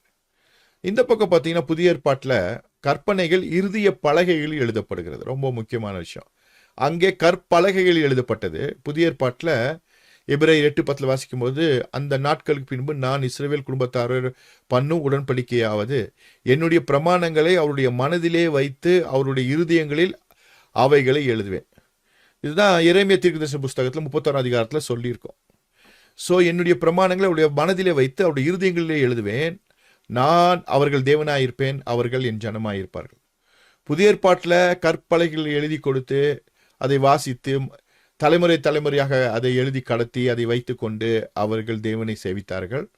ஆனால் புதிய ஏற்பாட்டில் அப்படி இல்லை, இறுதிய பலகைகளை எழுதப்படுகிறது. ஏற்கனவே இதை குறித்து நான் பேசியிருக்கிறேன். மறுபடியும் உங்களோடு பேசுவதில் சந்தோஷம். நீங்கள் எப்பொழுதுமே கையில் வைத்திருக்கிற வேதாகமத்தை முழுமையாக அப்படியே நீங்கள் என்ன பண்ணக்கூடாது, நீங்கள் அதை பிடித்து கொள்ளக்கூடாது. பரிசுத்த ஆவியானவர் உங்கள் இருதயத்தில் வேத வசனங்களை எழுதுவதற்கு ஒப்பு கொடுக்க வேண்டும். இது எழுதப்பட்ட கற்பலகைகளின் காலம் அல்ல, இறுதிய பலகையில் எழுதப்படுகிற காலம். இன்னைக்கு நிறைய டினாமினேஷன்ஸ், நிறைய கள்ளோபதேசிகள்லாம் அந்த எழுதப்பட்ட வார்த்தைகளை வைத்து போராடி கொண்டிருக்கிறாங்க. அதை வைத்து ஒத்தபடி இது இல்லைல்ல, அது நீங்கள் அப்படி பண்ணுறீங்க இப்படி பண்ணுறீங்க அப்படின்னு சொல்லி குற்றம் சாட்டுகிற ஊழியத்தை செய்து கொண்டு மற்றவர்களும் நியாயம் தீர்த்து கொண்டே இருக்கிறாங்க. புதிய ஏற்பாட்டை பொறுத்தளவுக்கு பரிசுத்த ஆவியானவர் தான் ரொம்ப முக்கியம். அவர் தான் நம்முடைய இறுதிய பலகையில் வசனத்தை எழுதணும். அப்படின்னா என்ன அர்த்தம்? டெய்லி வேத வசனத்தை வாசிக்கிறீங்க, அதன் உட்கருத்தை, அதோட சரியான விஷயத்தை கர்த்தர் உங்கள் இறுதிய பலகையில் எழுதுவார். ஸோ இறுதிய பலகையில் எழுதிட்டா அவர் உங்களுக்கு தேவனாய் இருப்பார், நீங்கள் அவருடைய ஜனமாய் இருப்பீர்கள். பழைய ஏற்பாட்டில் தவறி போவதற்கான அத்தனை வாய்ப்புகளும் இருந்துச்சு. ஆனால் இறுதிய பலகையில் எழுதிட்டா தவறி போவதற்கான வாய்ப்புகள் அப்படியே குறைகிறது. இன்னைக்கு நீங்களும் நானும் இவ்வளவு ஸ்ட்ராங்காக ஆண்டுக்குள்ளே இருக்கிறோன்னா நம்ம இறுதிய பலகையில் கர்த்தர் எழுதி வைத்திருக்கிறார். அந்த புரிந்து கொள்ளுதல் நம்முடைய மனதிலே உண்டாகி இருக்கிறது. யார் என்ன சொன்னாலும் நாம் அதை நம்புகிறோம். ஆனால் எழுதப்பட்ட புஸ்தகத்தை நம்புகிறவர்கள் என்ன பண்ணுறாங்கன்னா, இது குறையா இருக்குது, அது குறையா இருக்குது, இது தப்பாக இருக்குது, பைபிளே தப்பாக இருக்குது, இதெல்லாம் அறிவியலுக்கு தப்பாக இருக்குது, இது புவியியலுக்கு தப்பாக இருக்குது, நடைமுறை வாழ்க்கைக்கு தவறாக இருக்கிறது, பைபிளை மாற்றி எழுதணும்னு பேசி கொண்டிருக்கிறவர்கள் இருக்கிறார்கள். இன்னைக்கு பார்த்தீங்களா நிறைய அப்படின்னா ஆன்டி ரிலீஜியன் மூவ்மெண்ட் நிறைய வந்து ஆன்டி கிறிஸ்டியன் மூவ்மெண்ட் வந்ததுக்கப்புறம் அந்தந்த கும்பல் அவங்களுக்கு வேதத்தை மொழிபெயர்த்துக்கிறாங்க. ஒரு ஃபிமினிஸ்ட் அப்படின்னா அவங்க வந்து தங்களுக்குன்னு ஒரு வேதாகமத்தை என்ன பண்ணிக்கிறாங்க, அது மாதிரி அவங்களுக்கு தகுந்த மாதிரி மொழிபெயர்த்துக்கிறாங்க. ரேசிஸ்ட் அப்படின்னா அவர் என்ன பண்ணுறாங்கன்னா அவங்களுக்கு தகுந்த மாதிரி வேதாகமத்தை திருத்தி வைத்துக் கொள்கிறாங்க. இப்போ எல்ஜிபிடிக்யூ அப்படின்னு சொல்லுகிறதான இந்த காலமாக இருக்குது இல்லையா, இந்த காலத்தில் வந்து அவங்களுக்கெல்லாம் எல்லா சபைகளும் அங்கீகாரம் கொடுக்குற காலமாக இருக்குது எல்ஜிபிடிக்யூ. அவங்க இப்போ என்ன பண்ணுறாங்க, ஒரு வேதாகமத்தை எழுதி வச்சுக்கிட்டு இருக்கிறாங்க, இப்போ டிரான்ஸ்லேட் பண்ணி வச்சுட்டு இருக்கிறாங்க. அதே போல் ஜெகோவா விட்னஸ்காரங்க அவங்க ஒரு பைபிளை டிரான்ஸ்லேட் பண்ணி வச்சுருக்கிறாங்க. செவன்த் டே அட்வென்டிஸ்ட்காரங்க கிளியர் வேர்ல்டு பைபிள்னு அவங்க ஒன்று டிரான்ஸ்லேட் பண்ணி வச்சுருக்கிறாங்க. ஸோ ஏற்கனவே இருக்கிற மொழிபெயர்ப்புகளை விட இப்படி போன்றவர்களும் தங்களுக்கு சாதகமாக மொழிபெயர்ப்புகளை செய்து கொண்டு இதுதான் கரெக்டு அப்படின்னு பேசி கொண்டிருக்கிற காலம். ஸோ மொழியாக்கங்கள் செய்வதனாலோ அல்லது தாங்கள் நினைத்த மாதிரி ஒன்றை மொழியாக்கம் செய்து அதுதான் உண்மை என்று சாதிப்பதாலேயோ அது உண்மையாக்கிவிட முடியாது. அப்படின்னா வழக்காடுகிற காலகட்டங்களில், முந்தைய காலகட்டங்களில் எழுதப்பட்ட புஸ்தகங்கள் இருந்தால் அதை வைத்து புஸ்தகத்தில் எழுதிருச்சு அதனால இது உண்மைன்னு சொல்லுவாங்க. அது பப்ளிஷ் ஆச்சுன்னா ஒரு புஸ்தகம், அது புஸ்தகத்தில் வந்துருச்சுன்னா உண்மை அப்படின்னு சொல்லி என்ன பண்ணுன்னா அதிகாரப்பூர்வமாக அதை எடுத்து ஆவணமாக எடுத்துக்கொண்டு அதன்படி திருப்பி எழுதின காலங்கள் எல்லாம் இருக்கிறது. ஸோ இப்போ இன்றைக்கு தப்பாக கூட புக் எழுதலாம், ரைட்டாக கூட எழுதலாம், எது சரி எது தவறுன்னு தெரியாது. ஆனால் சரியா தவறா அப்படின்னு நமக்கு உணர்த்துகிறவர் பரிசுத்த ஆவியானவர் தான். ஸோ உன்னை புரிந்து கொள்வதற்கான ஞானத்தையும் அது ஏற்றுக்கொள்வதற்கான பக்குவத்தையும் நமக்கு பரிசுத்த ஆவியானவர் தான் தரணுமே தவிர நான் சொல்வதனாலே நீங்கள் ஏற்றுக்கொள்ளக்கூடாது. அதனால தான் முன்னாலே ஒரு டிஸ்க்ளைமர் போட்டுட்டு தான் வகுப்பை நம்ம ஸ்டார்ட் பண்ணுறோம். ஏன் அப்படின்னா பரிசுத்த ஆவியானவர் தான் சகல சத்தியத்திற்குள்ள நம்மை நடத்த முடியும். நான் அதற்கு ஒரு வேலைக்காரனாக இருக்கிறேன், கர்த்தருடைய வார்த்தைக்கு வேலைக்காரனாக இருந்து கர்த்தருடைய வார்த்தையை விளக்கி காண்பிக்கிறேன். என்னுடைய அறிவுக்கு எட்டினபடி நான் விவரித்து காண்பிக்கிறேன். என்னுடைய அறிவு அப்படியே 100% சரியா அப்படின்லாம் நமக்கு தெரியாது. ஆனால் நம்முடைய அறிவுக்கு எட்டினபடி நான் பேசும்பொழுது பரிசுத்த ஆவியானவர் தான் உங்களுக்கு புரிய வைக்கிறார். சில விஷயங்களை, நான் சொல்லாத விஷயங்களை பரிசுத்த ஆவியானவர் நமக்கு புரிய வைக்கிறார். அது ரொம்ப ரொம்ப முக்கியம். அதனால மொழியாக்கங்களையோ அல்லது புதிய ஒரு மொழிபெயர்ப்பையோ நான் வாசிக்கும் பொழுது அதில் இருக்க கருத்துக்களை அப்படி ஏற்றுக்கொள்ளாமல் பரிசுத்த ஆவியானவர் நமக்கு அனுமதி தந்தால் மாத்திரமே அது ஏற்றுக்கொள்கிற மனப்பக்குவம் இன்றைக்கு வேண்டும். இத்தனை ஆண்டுகளாக வேதாகமத்திற்குள்ளாக எத்தனையோ மொழிபெயர்ப்பு பிரச்சனைகளையும் மாற்றங்களையும் சந்தித்திருக்கிறது. ஸோ நீங்கள் தமிழ் வேதாகமத்தை வாசித்து கொண்டிருக்கிறவங்களால அல்லது இங்கிலீஷ் பைபிள் வாசிப்பீங்க. அப்போது அதில் தமிழுக்கு இங்கிலீஷுக்கும் வித்தியாசம் இருக்கும். அப்படியே என்னது இப்படி இருக்குது, அப்படியே மூலமொழிக்கு போயிடலாம், ஈப்ருக்கு அங்கே போனால் 100% சரியாக இருக்கும் அப்படின்ற எண்ணம் கூட இருக்கலாம், கேள்விப்பட்டிருக்கலாம். ஆனால் இந்த முதல் 5 புஸ்தகம் இருக்கு இல்லையா, அதிலே இந்த காலகட்டங்களில் பழைய ஏற்பாட்டில் 85 முறை சேஞ்ச் பண்ணியிருக்கிறாங்க. யார்? இந்த ஸ்கிரைப்ஸ் என்று சொல்லுகிறதான வேத பாரகர்கள் 85 முறை மாற்றம் செய்திருக்கிறார்கள். இப்போ எங்கே 85 இடத்துல எங்கெங்கே மாறி இருக்கு அப்படின்னு தெரியுமானா தெரியாது. அந்த மாற்றங்கள் என்னால் என்ன அப்படின்னா அவங்க ரொம்ப டெக்னிக்காக மாற்றிருப்பாங்க. அதாவது யெகோவான்னு இருந்தால் அதுக்கு 4 எழுத்து, அந்த யெகோவாவை எடுத்துட்டு அடோனாயின்னு போட்டாலும் 4 எழுத்து. ஏன் அடோனாயின் எடுத்தாங்க, எடுத்துட்டு அங்கே யெகோவா போட்டாங்க, யெகோவா இல்லாமல் ஏன் வந்து அடோனாய் போட்டாங்கன்னு நமக்கு தெரியாது. ஆனால் இப்படி கர்த்தருடைய நாமத்தையே பல இடத்துல மாற்றிருக்கிறாங்க. இதில் ஈப்ரு பைபிளில் 85 முறை தங்கள் பார்வைக்கு நலமானதுபடி நாங்கள் நல்லது செய்கிறோன்னு சொல்லி 85 முறை இக்கால எபிரேய மொழி வேதாகமத்தில் மாற்றங்கள் நடந்திருக்கிறது. அப்போ எந்த பைபிளை நம்பலாம்? நாடா நீ தான் சொல்கிற ஈப்ரு பைபிள் கரெக்டாக இருக்குன்ற, அப்புறம் நீ ஏன் எப்படி சொல்கிற அப்படின்னு மைண்ட் வாய்ஸ் கேட்குது. எதை படித்தாலும் பரிசுத்த ஆவியானவர் துணை இல்லாமல் படிக்கக்கூடாது. ஏன்னா அதனால தான் நானும் சொல்கிறேன். நீங்கள்லாம் அடுத்த லெவலுக்கு வந்துட்டீங்க. அதாவது தியாலஜிக்கலாக அடுத்த லெவலுக்கு உங்களை கொண்டு போயிட்டேன், ஆண்டவர் கொண்டு போயிட்டார். அதனால உங்கள்கிட்ட இதை பேசுகிறேன். ஆனால் ஆரம்ப காலகட்டத்தில் இருக்கிறவங்களுக்கு என்ன சொல்லுவோன்னா, இப்போ ஈப்ருல கொஞ்சம் ஒரிஜினலாக இருக்கும்போது சொல்லுவோம், ஈப்ரு கரெக்டாக இருக்குன்னு சொல்லுவோம். அது அவனுக்கான எல்கேஜியில் இருக்கிறவனுக்கு சொல்கிறோம். அதுவே பிஹெச்டி படிக்கிறவன்ட்டப்பா அதில் எந்த தப்பு இல்லைன்னு என்ன பண்ண முடியும்? அப்போ சொல்லுவோம், இல்லைப்பா அங்கே ஒரு 85 முறை மாற்றிருப்பாங்க, அதுக்கான லிஸ்டெல்லாம் இருக்குது, அதை பற்றி ஒரு நேரம் ஆராயலாம் அப்படின்னு சொல்லுவேன். உங்களுக்கு தேவைப்பட்டாலும் அது குறித்ததான பிற்கால வகுப்புகளில், இந்த வகுப்புகளில், வருங்கால வகுப்புகளில், வேற இறையியல் வகுப்புகளில் நான் சொல்லித்தரேன். எங்கெங்கெல்லாம் மாறி இருக்கு, என்னென்னலாம் ஆயிருக்கு, அது எப்படி மாற்றினா கரெக்டாக இருக்கும், முதல்ல என்னவா இருந்துச்சு, அப்புறம் ஏன் மாறுச்சு அப்படின்றதெல்லாம் ஒரு கிளாஸ் இருக்குது. அதாவது டெக்ஸ்டுவல் கிரிட்டிசிசம் அப்படின்னு சொல்லுவோம். அந்த வகுப்புல நம்ம பார்க்கும்பொழுது தெரிந்து கொள்ளலாம். ஆனால் நான் உங்களுக்கு சொல்கிறது ஒன்றே ஒன்று தான், கர்த்தருடைய சன்னிதானத்தில் சொல்கிறது உங்களுக்கு தான்.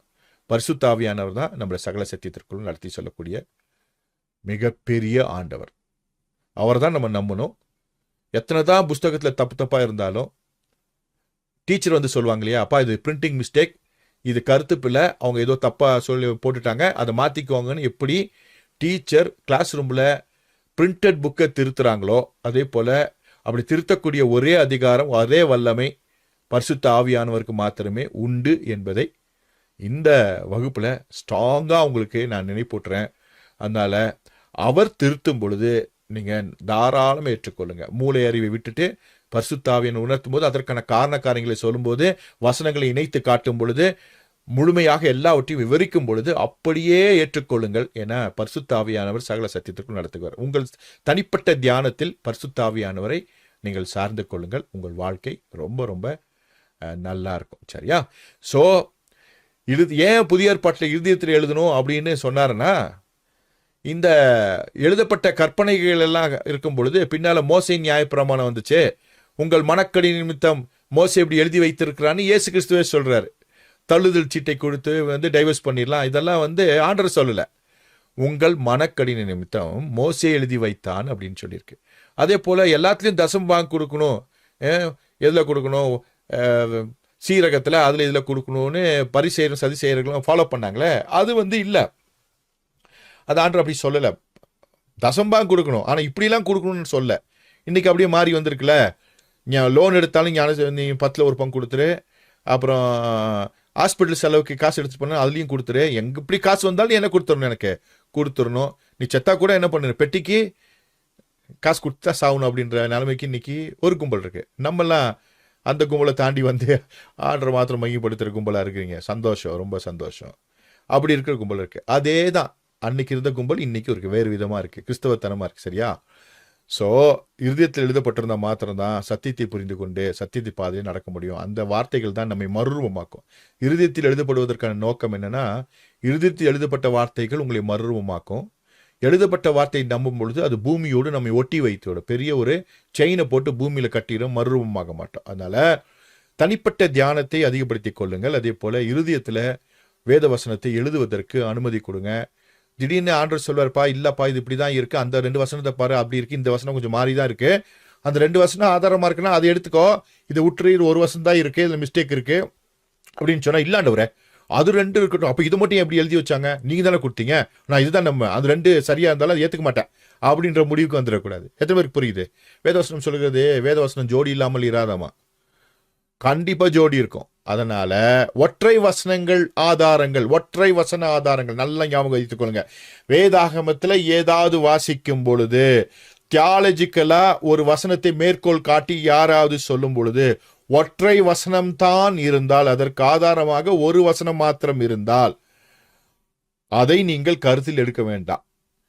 இரட்டை வசனங்கள் இருந்தால், ஜோடி இருந்தால், பல இடத்துல அதுக்கான ஆதாரங்கள் இருந்தால், கருத்து ஆதாரமோ அல்லது நேரடி ஆதாரமோ வசன ஆதாரமோ இருந்தால் மாத்திரமே அதை நீங்க கன்சிடர் பண்ணி அதை நீங்க ஆராய்ந்து பார்த்து ஜெபித்து கர்த்தருடைய சன்னிதானத்துல அதுக்கான முடிவை எட்ட வேண்டும். சரியா? ரொம்ப ரொம்ப கவனமான விஷயம் இது. சரியா? ஒரு வசனத்தை எடுத்துக்கிட்டு நீங்க என்ன பண்ணிருக்க, முடிவுக்கு வந்து விடக்கூடாது. நான் எப்பவுமே பல இடங்கள்ல சொல்ற ஒரு விஷயம், போதகர்கள் சொல்ற விஷயம், ஒரு வசனத்தை எடுத்துட்டு அந்த வசனத்தை நீங்க அப்படியே பிரசங்கிக்கும் பொழுது சில வேளைகளே நாமே நம்முடைய கற்றுக்கொண்ட நம்முடைய அடிப்படைகளை நாமே பொய்யாக்குவதை போல பேசிவிடுவோம். அதனால கவனமா இருக்கணும். ஒற்றை வசன ஆதாரம் என்பது ரொம்ப ரொம்ப குரூஷியலான விஷயம். அதை எடுக்கும் பொழுது கவனிக்க வேண்டும். இரட்டை வசனம் ஆதாரம் இருந்தால், ஒரு இடத்துல இன்னொரு ஆதாரம் இருந்துச்சுன்னா அதை தாராளமாக எடுத்து அதை நீங்கள் என்ன பண்ணலாம், பேசலாம். ஸோ ஏதாவது ஒன்றை நீங்கள் நிரூபிப்பதற்கு ஒரு வசனத்தை வைத்து நிரூபிக்கக்கூடாது. ஸோ அதனால தான் பல இடத்துல உங்களுக்கு ரெஃபரன்ஸ்லாம் கொடுக்குறேன், சொல்லித்தரேன், காண்பிக்கிறேன். அந்த பாணியை நீங்கள் ஃபாலோ பண்ணுங்கள். அது உங்களுக்கு ரொம்ப ரொம்ப பிரயோஜனமாக இருக்கும். ஸோ இருதய பலகையில் எழுதப்படுகிற காலம். அப்போ ஒவ்வொரு முறையும் வேதத்தை வாசிக்கும் பொழுது ஆண்டவரே என் இருதயத்தில் எழுதுங்க அப்படின்னு சொல்லணும். ஏன்னா புஸ்தகங்களே இன்னைக்கு தமிழ் வேதாகமத்தில் நிறைய பிரச்சனைகள் வருது. ஒரு முறை லூக்கா சுவிசேஷத்தில் வாசிக்கும் போது ஒரு நம்ம தமிழ் பைபிளில் அவன் கன்றுக்குட்டியை அடித்தான் அப்படின்னு சொல்றதுக்கு பதிலாக ஒரு கால்நடையை அடித்தான் இருக்கு. அதாவது கெட்ட குமாரன் கதை, ப்ராடிகல்ஸ். அவன் கெட்ட குமாரன் இல்லை, அதில் அவன் பெரியவன் தான், ரொம்ப ரொம்ப கெட்ட குமாரன். இருந்தாலும் இந்த இளைய குமாரன் போயிட்டு திரும்பி வரும்போது அவனுக்காக ஒரு கன்றை அடித்தான் இருக்கும். அது தமிழ் பைபிளில் பைபிள் சொசைட்டியில் அடிக்கிறதுல கால்நடைன்னு எவனோ மாற்றிருக்கிறான். என்னென்னு மாற்றிருக்கிறான்? கால்நடைன்னு மாற்றிருக்கிறான். நீங்களும் வச்சு இப்போ வீட்டில் போய் பார்த்து பாருங்க, கால்நடைன்னு இருக்கா. ஐயோ, கால்நடை பண்ணிய கூட அடிச்சிருக்கலாமே. என்ன டெக்னிக்கா கால்நடைன்னு போட்டிருப்பான். எப்படி? பைபிள் சொசைட்டியில் அடிக்கிற பைபிள்லயே. அப்போ எங்க எல்லா இடத்துலையும் என்ன இருக்கிறாங்க? இது மாதிரி கும்பல் இருக்கு, கவனமா இருக்கணும். சரியா? இது மாதிரி நிறைய மாற்றங்களை நாம் பார்க்க முடியும். அந்த நிறைய மாற்றங்களை இன்னைக்கு இருக்கிற காலகட்டங்களிலேயே நாம் எதை நம்புகிறோமோ அந்த அந்த இதுல இருந்தே நமக்கு இன்றைக்கு அது ஒரு சவாலாக இருக்கிறது. ஸோ இன்னும் கொஞ்சம் காலம் போச்சுன்னா என்ன ஆகும் நமக்கு தெரியாது. சரியா? ஸோ உங்களுக்காக அந்த வசனங்களை சொல்றேன். என்னன்னா, லூக்கா 15:23 ஞாபகம் எழுதி வைத்துக்கொள்ளுங்க. ஏன்னா இது நம்ம இதில் இல்லை, இருந்தாலும் தெரிஞ்சுக்கொள்வதற்கு இதை குறித்து நிறைய நான் பேசுகிறேன். ஏன்னு தெரியல, ஆனாலும் உங்களுக்கு உபயோகமாக இருக்கும். இப்போ இருக்கிற பைபிளை நீங்கள் பார்த்து லூக்கா 15:23, லூக்கா 15:23 பைபிள் சொசைட்டி அடித்த முந்தைய கால பதிப்புகளில் என்ன பண்ணியிருக்காங்கன்னா, அதாவது ஒரு இந்த லாக்டவுனுக்கு முந்தைய காலகட்டத்தில் அதில் பார்த்தீங்கன்னா கால்நடைன்னு இருக்கு 15:23.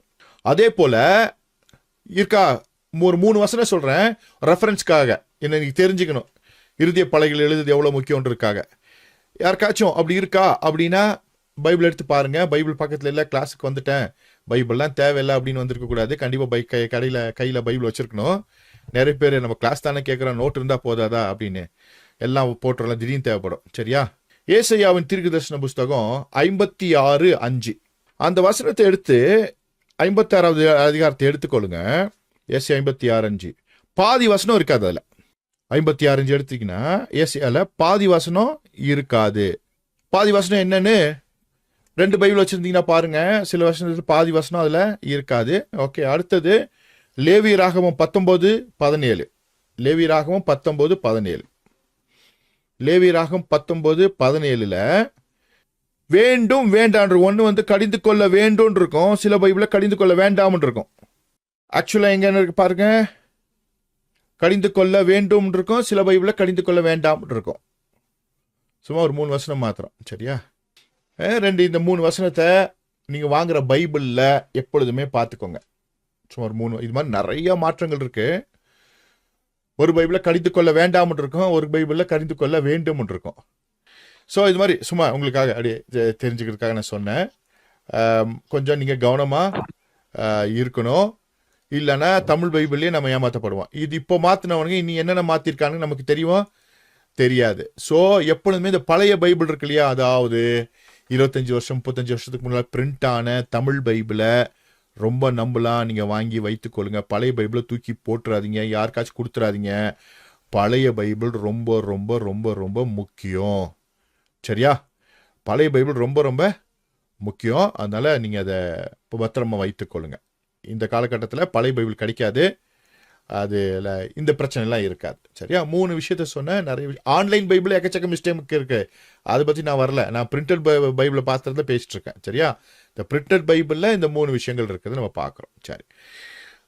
ஸோ இறுதிய பலகையில், அதனால தான் இறுதிய பலகையில் எழுதப்படுகிற காலத்தில் இருக்கிறோம். வசனங்களை கர்த்தர் நம்முடைய இறுதிய பலகையில் எழுதுவார். ரொம்ப சந்தோஷமா இருங்க. ஒவ்வொரு முறையும் வேதத்தை படிக்கும் பொழுது சரியான கருத்தை, அதனுடைய பொருளை பரிசுத்த ஆவியானவர் நமக்கு எழுதி வைப்பார். ஓகே, அடுத்தது பார்த்தீங்கன்னா பழைய ஏற்பாடு அப்படின்னும் பொழுது தேவனுடைய விரலால் எழுதப்பட்டது. அது எங்க அன்னைக்கு வேதம். புதிய ஏற்பாட்டில் பரிசுத்த ஆவியால் எழுதப்பட்டது. So inspiration of spirit of God இல்லையா? புதிய ஏற்பாடு இன்ஸ்பைர்ட் பை காட், அங்கே எழுதி கொடுக்கப்பட்டது, தேவனுடைய விரலால் எழுதி கொடுக்கப்பட்டது. புதிய ஏற்பாட்டில் இன்ஸ்பைர்ட் பை காட், பரிசுத்த ஆவியானவர். அதனால தான் பவுல் அப்போஸ்தலனோ அல்லது பேதுருவோ அல்லது மற்ற அப்போஸ்தலர்கள் நிருபங்களை எழுதும் பொழுது சில விஷயங்களை அவர்களாகவே, பழைய ஏற்பாட்டில் அப்படி ரெஃபரன்ஸ் எல்லாம் இருக்காது, அப்படி இருக்குன்னு சொல்லி அவங்க எழுதியிருப்பாங்க. ஆனால் பழைய ஏற்பாட்டில் போய் பார்த்தீங்கன்னா அந்த வசனங்கள் இருக்காது. எத்தனை பேருக்கு அந்த அனுபவம் இருக்குது? பழைய ஏற்பாட்டில் புதிய ஏற்பாட்டில் சொல்லப்பட்ட பல வசனங்கள் இருக்காது. சரியா? என்னது பழைய பல ரெஃபரன்ஸில் இப்படி அவங்க சொல்லியிருக்காங்கன்னா அது எங்கே தேடினாலும் கிடைக்காது, ஆனால் இருக்கும். அதெல்லாம் இன்ஸ்பயர் பண்ணி ஆண்டவர் எழுதி அது சொல்லியிருப்பார் சில விஷயங்களை. ஆனாலும் ஒற்றையாக இருக்கும்போது நம்பாதீங்க, ரெட்டையாக இருக்கும்போது நம்புங்க. சரியா? ஓகே. அடுத்தது பார்த்தீங்கன்னா இங்கே தேவநல்லூர் விருதுரால் எழுதப்பட்டதுக்கு ரெஃபரன்ஸ் யாத்திரையாக 31:18. அதே போல் ஆவியால் எழுதப்பட்டது அப்படின்னும் போது 2 கொரிந்தியர் 3:3 வாசிக்கும் பொழுது அது மையினால் அல்ல ஜீவனுள்ள தேவனுடைய ஆவியினாலும் கற்பலகைகளில் அல்ல இருதயங்களாகிய சதையாகிய பலகையிலேயும் எழுதப்பட்டிருக்கிறது. ஸோ புதிய ஏற்பாட்டை பொறுத்தளவுக்கு இருதய பலகைகளில் கற்பலகையில் அல்ல, கற்பலகைகளில் எழுதப்பட்டிருப்பதில் மாற்றங்கள் வரலாம். இறுதிய பலகையில் எழுதப்பட்டால் எந்த மாற்றமும் வராது. பரலோகம் நம் போய் சேரும் வரைக்கும், நித்திய ஜீவனை பெற்றுக்கொள்ள வரைக்கும் அது மாறாமல் இருக்கும். ஆனால் எழுதப்பட்டதில் நிறைய பிரச்சனைகள் இருக்க செய்கிறது என்பதை கர்த்தர் முன்னறிந்து அவருடைய அனந்த ஞானத்தினால பரிசுத்தாவியானவர் நமக்கு தந்து நம்ம இறுதிய பலகையில் வேத வசனத்தை எழுதுகிற காலத்தில் நாம் இருக்கிறோம். சரியா? ஓகே. அதே போல் பழைய ஏற்பாடு அப்படின்னும் பொழுது யாத்திரையாகமும் 32:28 வாசிக்கும் போது லேவியின் புத்திரர் மோசே சொன்னபடியே செய்தார்கள். அந்நாளில் ஜனங்களில் ஏறக்குறைய 3000 பேர் விழுந்தார்கள். அந்த பிரமாணத்தின் காலத்தில் எழுதப்பட்ட எழுத்தின்படி எழுதப்பட்ட பெற்றுக்கொண்ட அந்த பிரமாண காலத்தில் அதை பேசும்பொழுது எங்களோடு பேச வேண்டாம், மோசே எங்கள் கூட பேசினா போதும்னு சொன்ன காலகட்டத்தில், இந்த வேத வசனம் கிடைத்த காலகட்டத்தில் 3000 பேர் விழுந்தார்கள். ஆனால் புதிய ஏற்பாட்டில் இறுதிய பலகையில் எழுதப்பட்டதான வேத வசனம் ஆவியானவரால் கொடுக்கப்பட்ட அந்த மேல் வீட்டறை அனுபவத்தில் 3000 பேர் சேர்த்து கொள்ளப்பட்டார்கள் அப்படின்னு சொல்லி ரட்சிக்கப்பட்டார்கள். ஒன்றில் விழுந்தார்கள், ஒன்றில் சேர்த்து கொள்ளப்பட்டார்கள். அப்போ எது மேன்மையான பிரமாணம் அப்படின்றத நீங்களே தெரிந்து கொள்ளலாம். அதே போல் பெந்தகோஸ்தே பண்டிகை என்று சொல்லுகிறதான இந்த ஷவோட் பார்த்தீங்கன்னா எழுத்தின் பிரமாணம் பழசு, ஆனால் புதுசு ஆவியின் பிரமாணம். ஸோ பழைய பிரமாணத்தில் எழுத்துக்களுடைய எண்ணிக்கையெல்லாம் ரொம்ப முக்கியம். 3,04,805 எழுத்துக்கள் இருக்கணும். ஆனால் புதிய ஏற்பாட்டில் ஆவியில் தோரா, ஆவியின் பிரமாணம். இந்த ஆவியின் பிரமாணம் பரிசுத்த ஆவியானவர் மூலமாகத்தான் நமக்குள்ளாக எழுதப்பட்ட அந்த பிரமாணத்தின்படி நம்மை நடக்க வைக்கிறது, தூண்டுகிறது. உள்ளுணர்வு சரியாய் நம்மை நடக்க வைக்கிறது. நியாயத்தை குறித்து, நீதியை குறித்து, பாவத்தை குறித்து நமக்கு கண்டித்து உணர்த்துகிறது. பழைய ஏற்பாட்டில் வாசிக்கும் பொழுது பாவ உணர்வு அடைந்தார்கள். புதிய ஏற்பாட்டில் ஆவியில் நிரம்பும் பொழுது பாவ உணர்வு அடைந்து மனம் திரும்பினார்கள். பழைய ஏற்பாட்டில் வசனங்களை வாசிக்கும் பொழுது அவர்கள் உள்ளுணர்வு அடைந்து தேவனை மகிமைப்படுத்தினார்கள். புதிய ஏற்பாட்டில் பரிசுத்த ஆவியானவரை பெற்று அபிஷேகத்தால் நிறையும் பொழுது தேவனுடைய மகத்துவங்களை புகழ்ந்து அவருடைய மகத்துவத்தை தெரிந்து கொண்டார்கள். வித்தியாசம். ஸோ புதிய ஏற்பாட்டில் என்னது? அதான் சொல்லுகிறது, அந்நிய பாஷை பேசுகிறவன் தேவனோட ரகசியம் பேசுகிறான், அந்நிய பாஷை பேசுகிறவன் தேவனுடைய மகத்துவங்களை பேசுகிறான் அப்படின்லாம் புதிய ஏற்பாட்டில் வாசிக்கிறோம். ஸோ பழைய ஏற்பாட்டினுடைய அந்த திட்டமும் புதிய ஏற்பாட்டின் திட்டமும் ரொம்ப வித்தியாசமானது. புதிய ஏற்பாட்டில் இது ஆவியின் பிரமாணம், ஆவியின் பிரமாணம், ஆவியில் பிரமாணம், மறந்துவிடக்கூடாது. இதற்கான ஒரு வேதவசனத்தை வாசிட்டு உள்ள போலாம். 2 கொரிந்தியர் 3:6 புது உடன்படிக்கையின் ஊழியக்காரராய் இருக்கும்படி அவரே எங்களை தகுதி உள்ளவர்கள் ஆக்கினார். அந்த உடன்படிக்கை எழுத்துக்குரியதாய் இராமல் ஆவிக்குரியதாய் இருக்கிறது. எழுத்து கொள்ளுகிறது, ஆவியோ உயிர்ப்பிக்கிறது. இப்போ புரிஞ்சிருக்கும். அந்த பிரமாணம் வந்தபோது 3000 பேர் கொன்னுருச்சு. புதிய ஏற்பாட்டில் பிரமாணம் வந்த பொழுது 3000 பேர் பாவத்தில் மரித்து போயிருந்த 3000 பேர் உயிர்ப்பிக்கப்பட்டார்கள். எத்தனை பேருக்கு புரியுது நான் சொல்றது? புரியுதா உங்களுக்கு? ஸோ இங்கே ரொம்ப அழகா வேதவசனம் சொல்லிடுச்சு. கொரிந்தியர்கள் நிருபத்தில் பவுல் ரொம்ப அழகா சொல்லிட்டார். ஏன்னா 2 முறை கமாலியலிடம் படித்ததான ஒரு அறிவாளி, வேத வாக்கியங்களாம் தெளிவாக தெரிந்து வைத்திருக்கிற, தோராவெல்லாம் சரியா படித்து வைத்திருக்கிற, ஒரு நியாயப்பிரமாணத்தின்படி எல்லாவற்றையும் சரியா செய்திருக்க ஒரு பரிசேயன். அந்த பரிசேயன் எழுதும்போது எழுதுறான், புது உடன்படிக்கையின் ஊழியக்காரர்களாய் இருக்கும்படி அவரே எங்களை தகுதி உள்ளவர்களாக்கினார். அந்த உடன்படிக்கை எழுத்துக்குரியதாயிராமல் ஆவிக்குரியதாயிருக்கிறது. எழுத்து கொள்ளுகிறது, ஆவியோ உயிர்ப்பிக்கிறது. அப்போ எப்போ பைபிள் படித்தாலும் உடனே ஜெபம் பண்ணி ஆவியில் நிரம்பி கர்த்தர் கொடுக்கிற வெளிப்பாட்டை ஏற்றுக்கொள்ளுங்கள். அல்லேலூயா. புரியுதா உங்களுக்கு? இப்படி சொல்லியிருக்கேன் அப்படின்னு சொல்லி அப்படியே எழுதினப்பட்ட அந்த புஸ்தகத்தை அப்படியே உடனே கண்மூடித்தனமா இல்லை, பரிசுத்த ஆவியானவரின் துணையோடு அதை ஏற்றுக்கொள்ளுகிற மனப்பக்குவத்தை வளர்த்துக் கொள்ளுங்கள். நிறைய இன்னைக்கு டினாமினேஷன் காரணம் என்ன? பைபிளை படிச்சு தான் நிறைய பேர் என்ன பண்ணிட்டான், கலபதேசியா போயிட்டான். ஏன்னா அவனுக்கு புரியாதனால என்ன பண்ணிட்டான், மூளை அறிவில் தேடி அதற்கான விளக்கங்களை கொடுத்து கர்த்தரை விட்டு தூரம் போயிட்டான். எத்தனை பேர் புரியுது? பரிசுத்த ஆவியானவர் தான் நமக்கு அல்டிமேட். ஸோ எழுத்தோ கொல்லுகிறது, ஆவியோ உயிர்ப்பிக்கிறது. அடுத்து வசனம், 7வது வசனம், எழுத்துக்களினால் எழுதப்பட்டு கற்களில் பதிந்திருந்த மரணத்துக்கு ஏதுவான ஊழியத்தை செய்த மோசையினுடைய முகத்திலே மகிமின் பிரகாசம் உண்டானபடியால் இஸ்ரவேல் புத்திரர் அவன் முகத்தை நோக்கி பார்க்க கூடாதிருந்தார்களே. ஒழிந்து போகிற மகிமையுடைய அந்த ஊழியம் அப்படிப்பட்ட மகிமையுள்ளதாய் இருந்தால் ஆவிக்குரிய ஊழியம் எவ்வளவு அதிக மகிமையுள்ளதாய் இருக்கும். இப்போ இந்த எழுதப்பட்ட அந்த மகிமையெல்லாம் வாசிக்கும் போது நம்ம அப்படியே புல்லரிக்கிறோம், அப்படியே நமக்கு அப்படியே பயங்கர பிரம்மாண்டமா தெரியுது.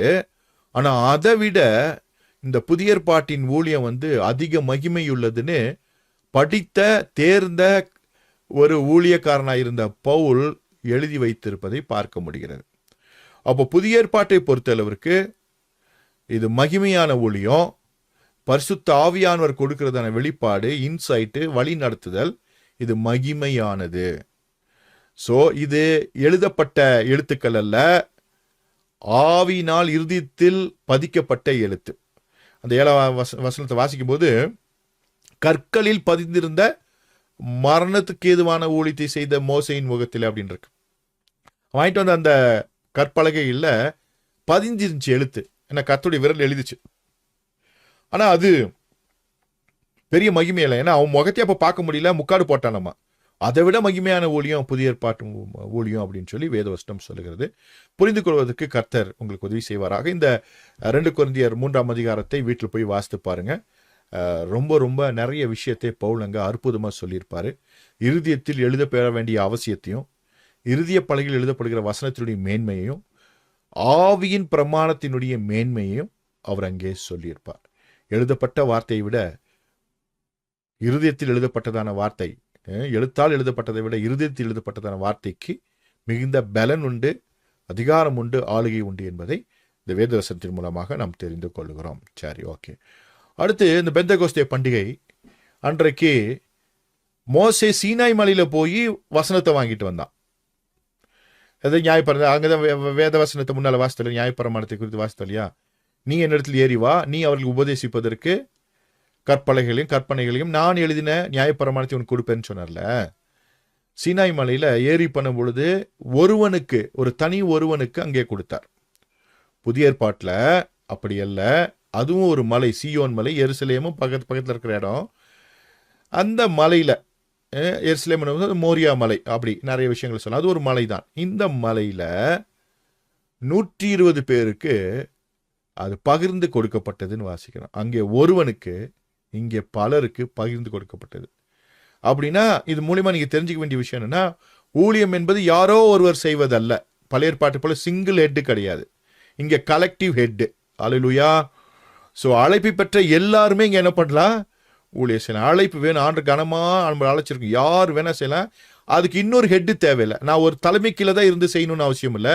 உங்கள் தலைமை பரிசுத்த ஆவியானவர் தான், உங்கள் தலைமை கிறிஸ்துவே தான். ஸோ இண்டிபெண்ட்டாக ஊழியம் செய்வது தவறே இல்லை. கர்த்தர் அழைத்திருந்தால், அதுக்கான வாக்குத்தத்தங்களை கொடுத்திருந்தால் தாராளமாக செய்யலாம். ஒரு டினாமினேஷன் கூட இருக்க வேண்டிய அவசியம் இல்லை. சிங்கிள் ஹெட் அத்தாரிட்டி புதிய ஏற்பாட்டில் கிடையாது. Collective head authority. நம்மெல்லாம் சேர்ந்து ஊழியம் செய்யணும். நமக்குள்ளாக இணக்கமான உறவு இருக்கணும். தனித்து செயல்படுவதுன்னா தன் தோன்றித்தனமாக செய்வதல்ல, இணக்கமாக சேர்ந்து அவருடைய ஊழியங்களை செய்வது, கட்டுப்பாடுகளற்று நம்ம யாரும் கண்ட்ரோல் பண்ணாம செய்வது. ஏதாவது ஒரு விஷயம் இருந்தால் கூடி சேர்ந்து ஆராய்ந்து பார்த்து சரியான முடிவுகளை எட்டுவது.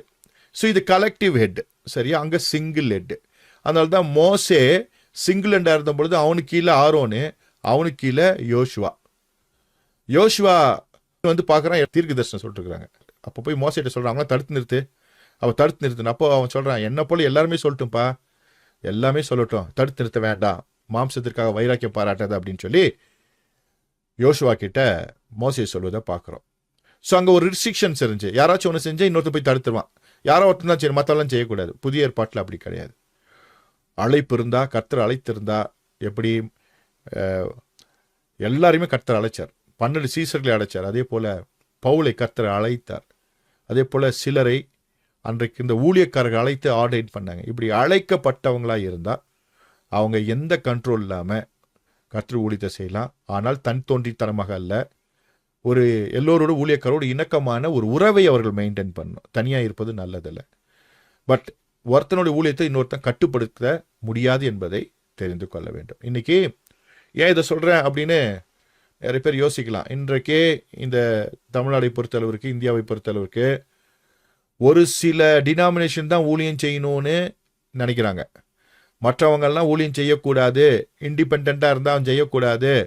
ஒன்று அவன் என்ன பண்ணும், சினாடில் சேர்ந்துடணும், இல்லைன்னா டைசிஸில் சேர்ந்துடணும். எத்தனை பேருக்கு புரியுது? இப்போ புரியுது. நீ ஒன்று டைசிஸில் சேர்ந்துரு, இல்லைன்னா நீ சினாடில் சேர்ந்துரு, இல்லைன்னா நீ ஊழியம் செய்யக்கூடாது, உன்னை காட்டி கொடுத்துருவான்றாங்க.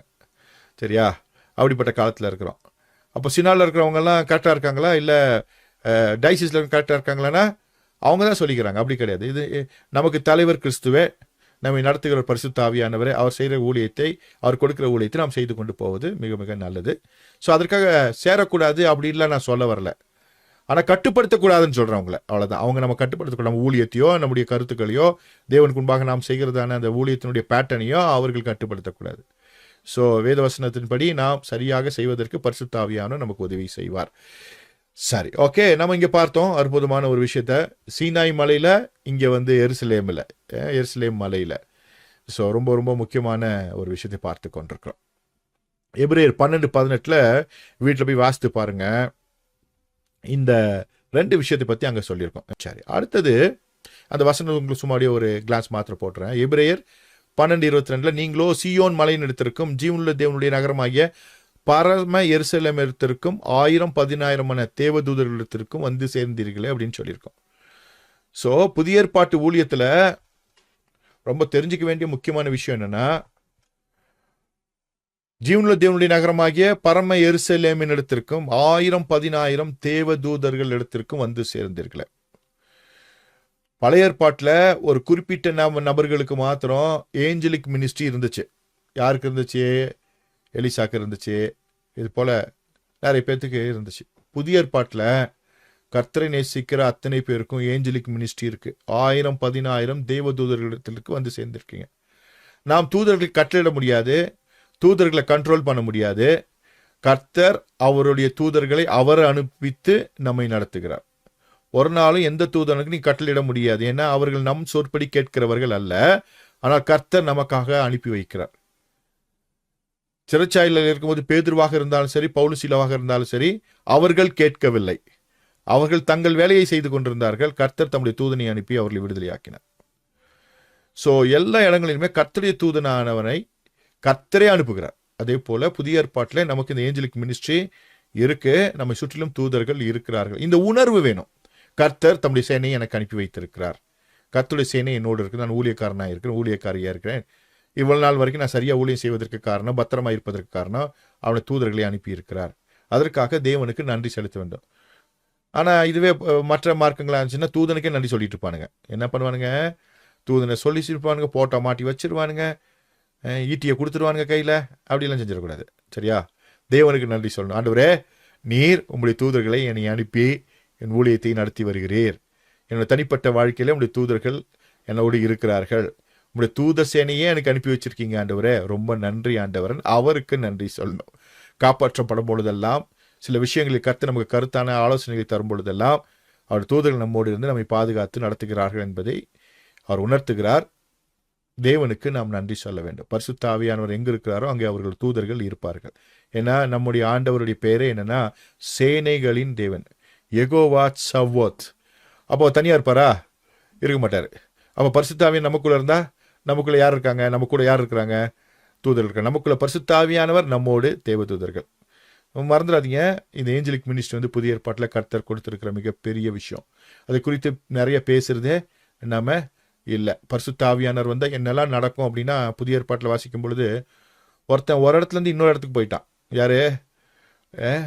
பிலிப்பு. சாதாரண ஒரு பந்தி விசாரிப்புக்காரன் காந்திக மந்திரி கூட போயிட்டு அங்கேருந்து நல்லா அவனுக்கு ஞானஸ்தானம் கொடுத்துட்டு காணப்படாமல் போயிட்டான். அப்புறம் பார்த்தா எங்கே வந்துட்டானா, சமாரியாவில் ஊழியம் செஞ்சானா. ஒரு டெலிபோர்ட்டேஷனே நடந்துருச்சு. ஒரு இடத்துக்கு என்னால் என்ன பண்ண முடிச்சு, அவனால் போக முடிச்சு. இன்றைக்கி அவனை கூடு விட்டு கூடு பயிர்னு பேசிட்டு இருக்கிறான். அதெல்லாம் இங்கேருந்து திருடினது. சரியா? கூடு விட்டு கூடெல்லாம் போக முடியாது. கர்த்தர் நினைத்தால் ஒரு இடத்துல இன்னொரு இடத்துக்கு கொண்டு போக முடியும் என்பதற்கு வேதத்தில் ஆதாரம் இருக்குது. உண்மைதானே? உண்மையா இல்லையா? எத்தனை பேர் புரியுது? ஆனால் இதை பற்றிலாம் நமக்கு அறிவே இல்லை. இதை பற்றி நம்ம படிக்க மாட்டோம், தெரிஞ்சுக்க மாட்டோம். இதெல்லாமே கர்த்தர் தமிழ் தூதர்களை கொண்டு உங்களை தாங்குவார் அப்படின்னா என்ன அர்த்தம்? இதெல்லாம் இருக்கிறது. ஸோ எப்பவுமே சிந்திங்க, ஆண்டவரே நீர் உம்முடைய தூதர்களை கொண்டு என்னை நடத்துவதற்காக நன்றி. நீங்கள் அவங்களுக்கு கொடுத்து எனக்கு கொடுத்துருக்கீங்க, நன்றி. எங்களை சூழ்நிலை அவங்க இருக்கிறாங்க. ஒரு ஏஞ்சலிக் மினிஸ்ட்ரி காலம். ஏன்னா என்னால் ஒன்றையும் செய்ய முடியாது, ஒரு புல்லை கூட பிடுங்கி போட முடியாது. அதை பிடுங்கி போடுறதுக்கு நீங்கள் தான் உங்களுடைய தூதர்களை கொண்டு எனக்கு என்ன பண்ணுறீங்க, நடத்துறீங்க.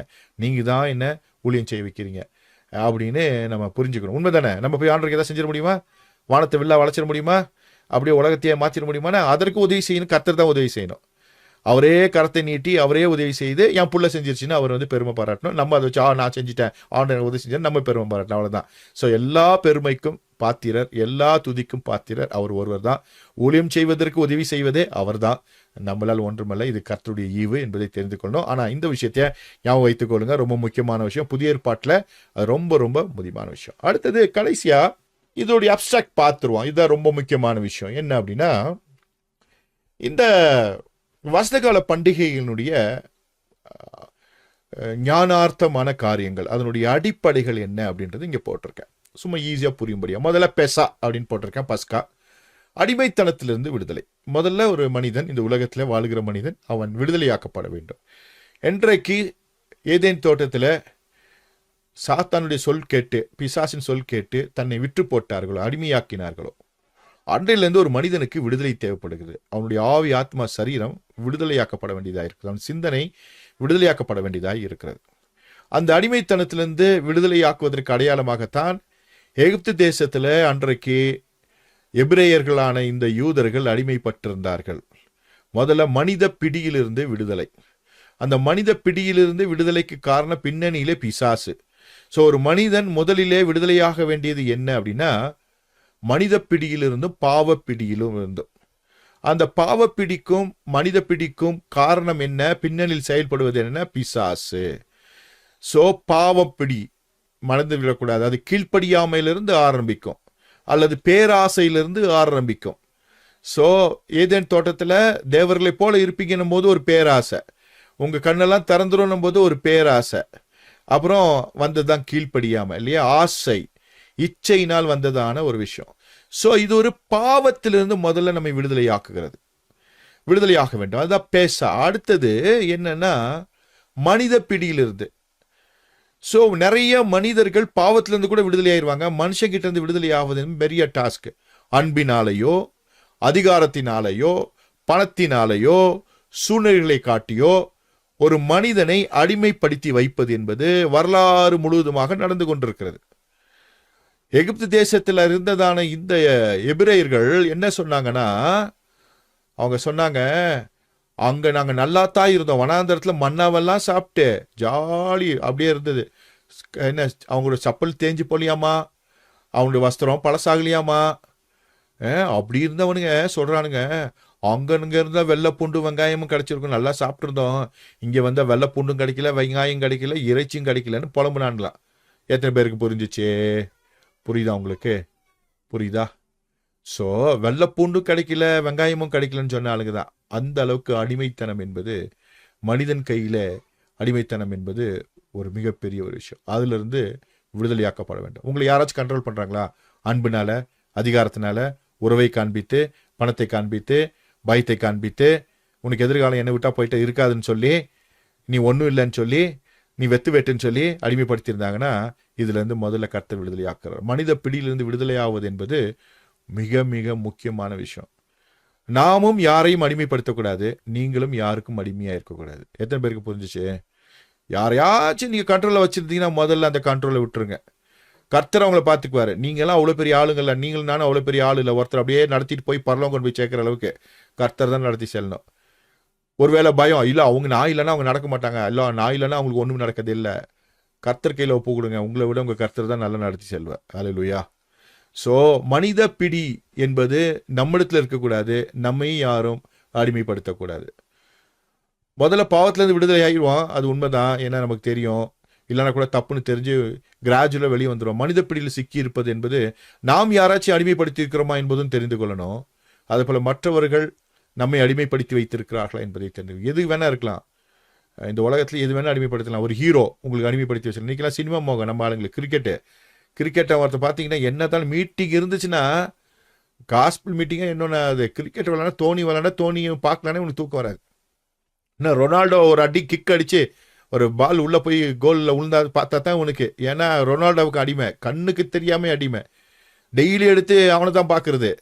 எங்கே விளாண்டா என்ன கோல் போட்டால் லைஃப் ஹிஸ்ட்ரியாக சொல்லுவான். பைபிள் ஏதாச்சும் சொன்னால் தெரியாது. மைக்கேல் ஷூமேக்கர் என்னென்ன இதில் எங்கெங்கே போய் காரை ஓட்டினா எங்கே ஒன்று ஹிஸ்ட்ரி தெரியும். பைபிளில் ஒரு ஆபிரகாம் பற்றி சொன்னால் தெரியாது. மனித பிடி நம்ம நினச்சிருக்கோம். மனித பிடின்னு எப்படியோ இருக்கும், வித்தியாசமானது. கர்த்தர் நம்மை விடுதலையாக்கி இருக்க நாம் அடிமைகளாக மாறக்கூடாது. அதனால தான் வேதவசனம் சொல்கிறது, விலைக்கிரயமாக கொல்லப்பட்டீர்களே மனிதர்களுக்கு அடிமையாகாதீர்கள். வசனம் வாசித்திருக்கீங்களா? எத்தனை பேருக்கு ஞாபகம் இருக்கு அந்த வசனம்? விலைக்கிரயமாக கொல்லப்பட்டீர்களே மனிதர்களுக்கு அடிமையாக. ஸோ அடிமைத்தனத்திலிருந்து விடுதலை முதல்ல, சரியா? பாவத்திலிருந்து மனித பிடியிலிருந்து. அந்த மனித பிடியிலிருந்து வெளியே வந்த பொழுது அடுத்தது ஹாமாட்சோட், புளிப்பில்லாத அப்ப பண்டிகையின் காலம். அது பழைய பாவ வாழ்க்கையை விட்டு விடுதல். நாம் வாழ்ந்து வந்த அந்த ரொட்டீனை விட்டுட்டு புதிய வாழ்க்கைக்குள்ளாக மாற்றுறது. இப்போ உங்களுக்கு புரிய வைக்கிறேன், அப்போ புரிஞ்சிடும். என்னன்னா நிறைய அனுபவங்கள் நடுவில் தான் இந்த ஊழியத்துக்கு வந்தேன். ஊழியத்துக்கு வரக்கூடாதுன்னு நினச்சி மண்டை உடச்சனால தான் வந்து அடிக்கடி உங்களுக்கு சொல்லுவேன். மண்டை உடஞ்சனால தான் உள்ளே வந்தாலும் வந்திருக்க மாட்டேன். இப்போ என்கிட்ட நிறைய பேர் வேலை செஞ்சுருக்காங்க. என்கிட்ட ஏறக்குரிய நான் 19 வயசுலேருந்து பிஸ்னஸில் இருக்கேன்.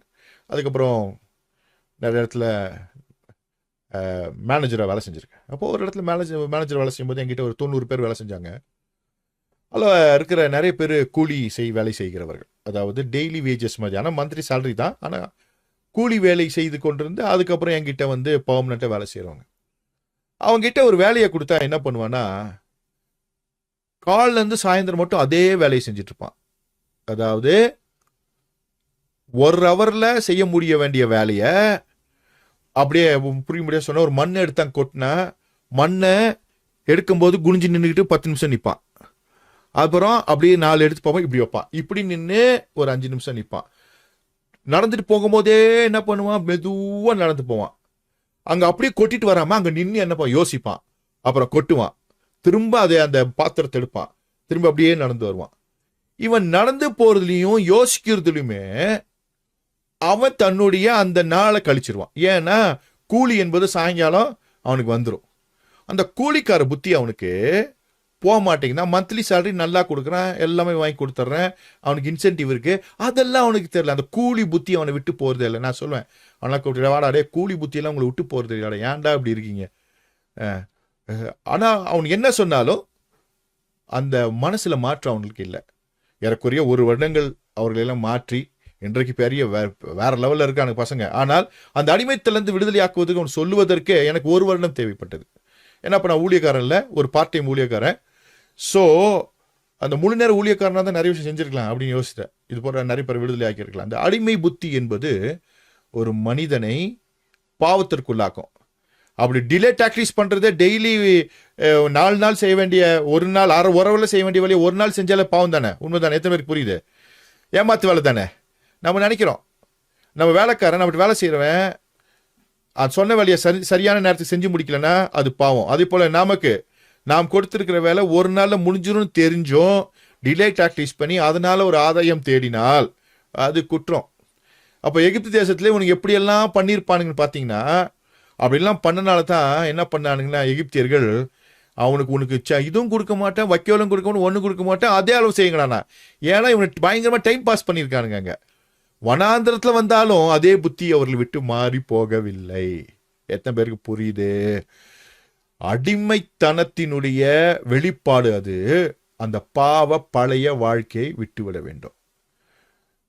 இது சும்மா ஒரு எக்ஸாம்பிளுக்கு சொன்னேன். எத்தனையோ விஷயங்கள் இருக்குது பழைய வாழ்க்கையிலேருந்து விடுவதற்கு. நல்லா பேசிட்டே இருப்பாங்க, எல்லாம் பண்ணுவாங்க. போனதுக்கு அப்புறம் அவனை பற்றி தரக்குறைவாக பேசுவாங்க.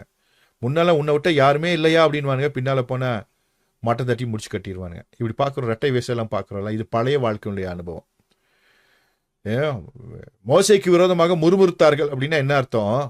அவ்வளவு நடத்திட்டு வந்து அவ்வளோ அற்புதம் செஞ்சாலும் அவனை முறுமுறுத்தாங்கன்னா இது எகிப்திய பழைய வாழ்க்கையினுடைய அந்த வெளிப்பாடு. ஸோ கிறிஸ்தவனா மாறும் பொழுது வாழ்நாள் முழுவதும் பழைய வாழ்க்கை விட்டு விடுவதற்கான அந்த அனுபவம் நம்மக்கிட்ட இருக்கணும். சோதித்து பார்க்கணும். நம்ம புதிய வாழ்க்கைக்குள்ளே இருக்கோமா, அந்த பழைய அனுபவம் நம்மை கட்டுப்படுத்தும். பாவமாக இருந்தாலும் சரி, எதுவாக இருந்தாலும் சரி. மூன்றாவது ஹாபிக்குரிம். இது என்னன்னா அசைவாட்டும் பண்டிகை. அது வெடித்து மேலே கிளம்பும் அப்படின்னு நம்ம பார்த்தோம். இது என்னன்னா பரலோகவாசியாக மாறுது.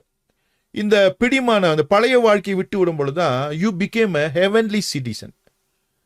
நீங்க பரலோகவாசியா மாறுறீங்க. இப்போ சொல்றேன், நம்ம இணைப்பில் இருக்க அத்தனை பேருமே, இயேசு ஏற்றுக்கொண்ட அத்தனை பேருக்குமே உடனே இமீடியட்டா கிடைக்கக்கூடிய ஒரு பதவி என்னன்னா ஹெவன்லி சிட்டிசன்ஷிப்.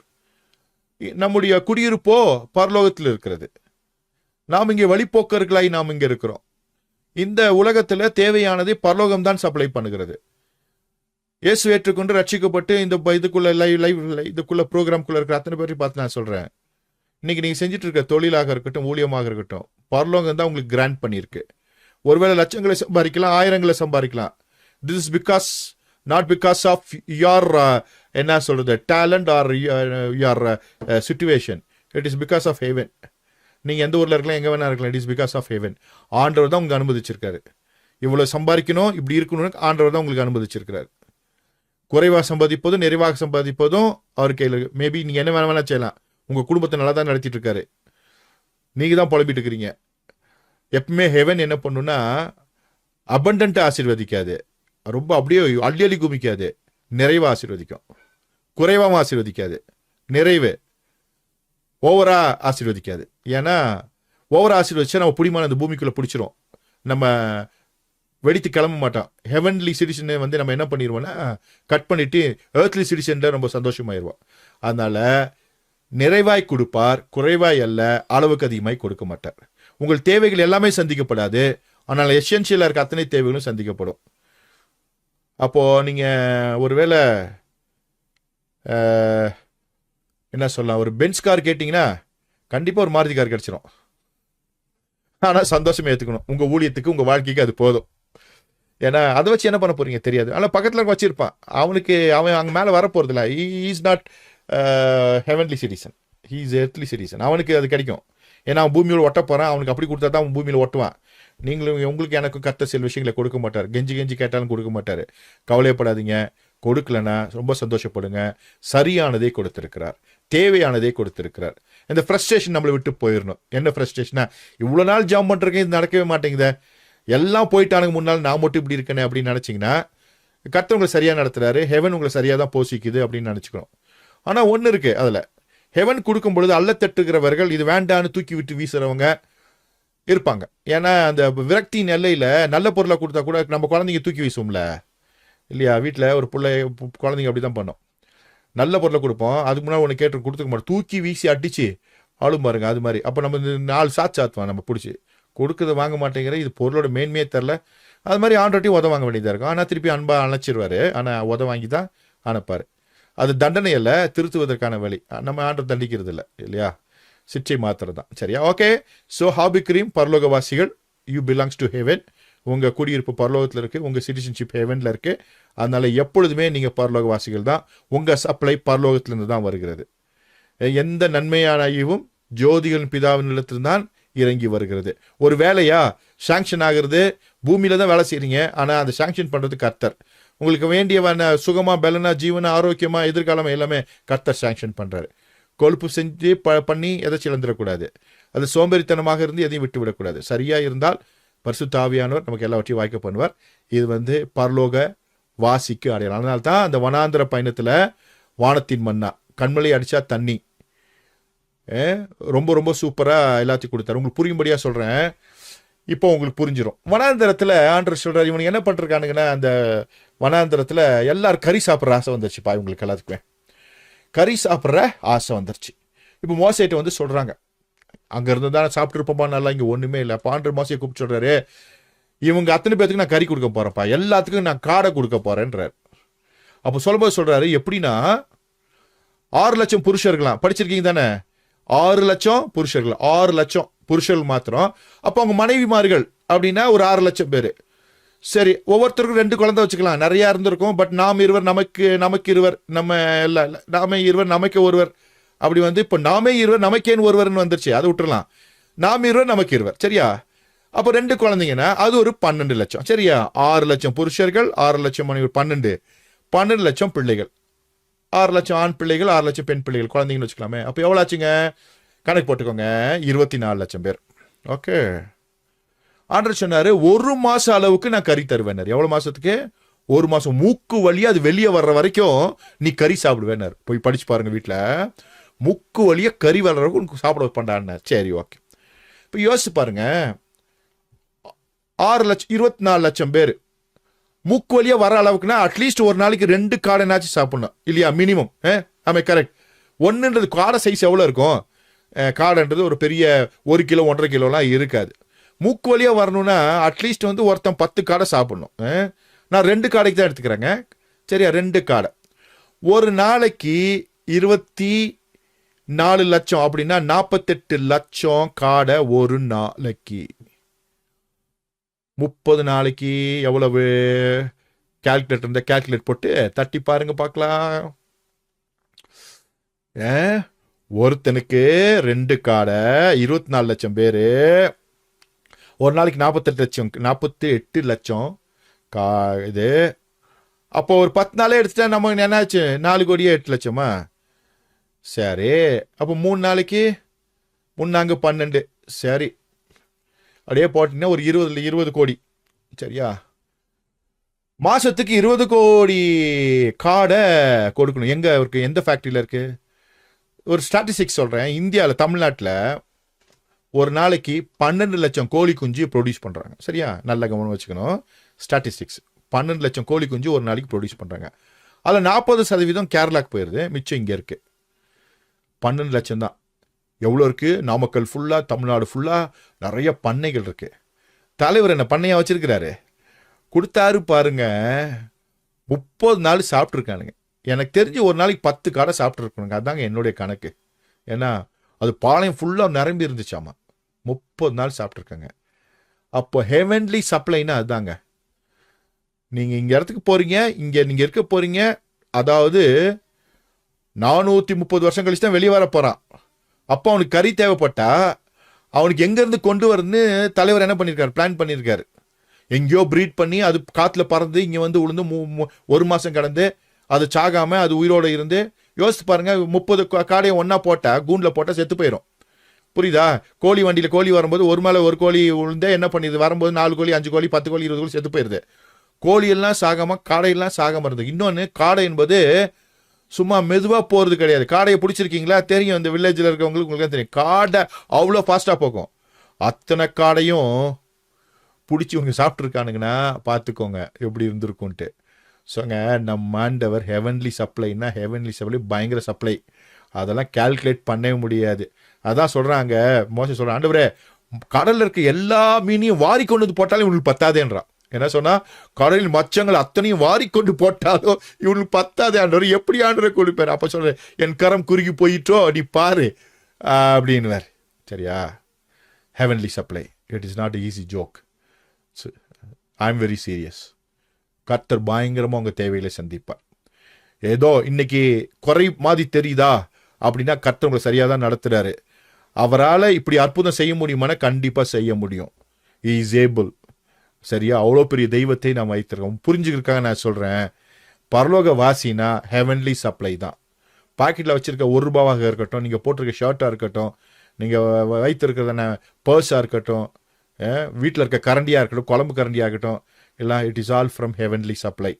ஒருவேளை நீங்களே உங்கள் பொருளை தேடி தேடி போயிட்டு இருந்தீங்கன்னா கர்த்தர்கிட்ட சொல்லுங்கள், ஆண்டவரே ஹெவன்லி சப்ளையே நடக்கட்டும், என் கையின் பிரஸ்த ஆசீர்வதிங்க, எல்லாமே உங்ககிட்ட வரட்டும் சொல்லுங்கள், கர்த்தர் உங்களுக்கு தருவார். அதுதான் பரலோகவாசி. சரியா?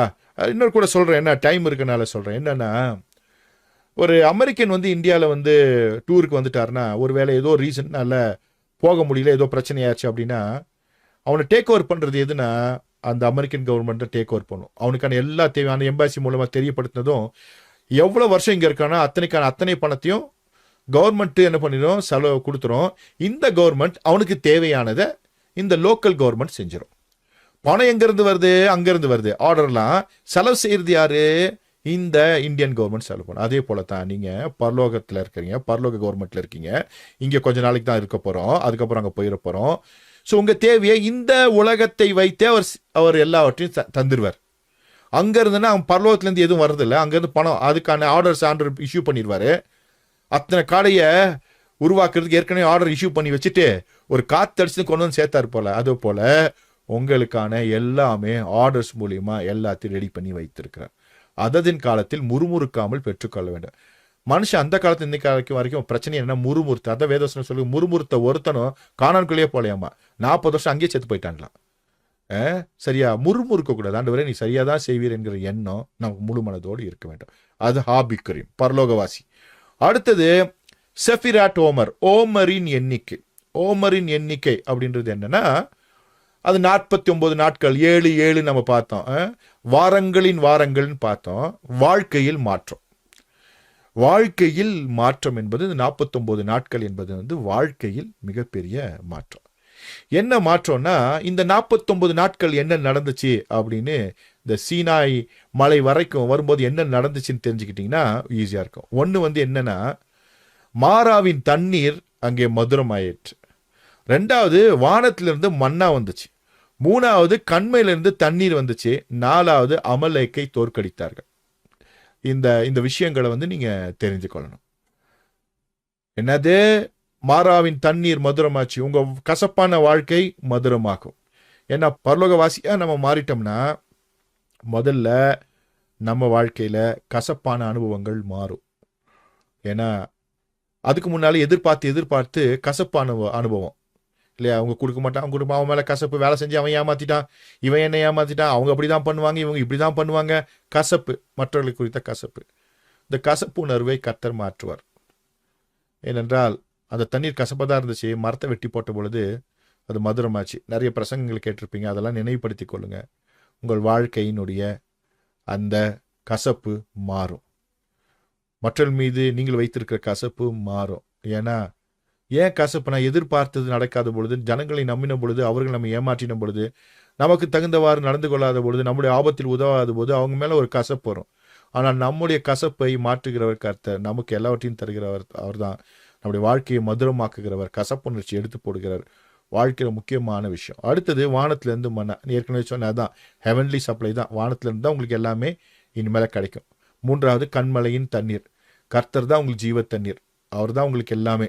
அதே போல் அமலேக்கை தோற்கடித்தல். உங்களுக்கு எதிரான யுத்தத்தில் நீங்கள் ஜெயிப்பீர்கள்.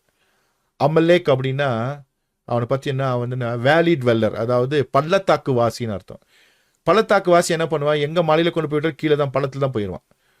அதே போல் நம்ம என்னதான் மேலே வந்தாலும் நாம் கீழே போய்விடுவோம்.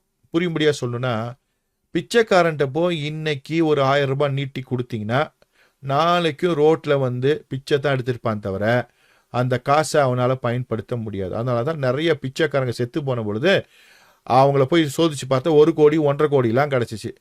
இதுவே ஒரு நல்ல ஒரு மனுஷங்கிட்ட அந்த 1.5 கோடியை கொடுத்துருந்தா ஒரு ஃபேக்ட்ரி ஆரம்பித்து ஒரு 100 பேருக்கு வேலை கொடுத்துருப்பான். உண்மையா இல்லையா? அந்த பிச்சைக்காரனால் என்ன பண்ண முடியல, அவ்வளோ கோடி இருந்தாலும் டெய்லி பிச்சை எடுத்து தான் இருந்தானே தவிர மனநிலை மாற்றல, காசு இருந்துச்சு, யூஸ் இல்லை. இதுதான் அமலேக்கு. உங்களுக்கு என்ன இருந்தாலும் அதை பயன்படுத்தி முன்னேறாதபடிக்கு கீழே கொண்டு போகிற அனுபவம்.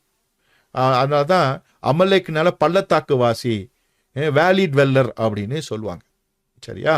ஸோ முன்னேற முடியாத மாதிரி, இது எனக்கு முடியாது, அது முடியாது, வழியில் அங்கே சிங்கம் படுத்துக்கலாம், இங்கே புலி கிடக்கும், அது என்னால் செய்ய முடியாது, எனக்கு அது புத்தி இல்லை, எனக்கு வியாபாரம் இல்லை, அதெல்லாம் நடக்காது, அங்கே போனால் அப்படி ஆயிடுவோம், ஏற்கனவே நான் செஞ்சு பார்த்துட்டேன், அதெல்லாம் செய்யாத.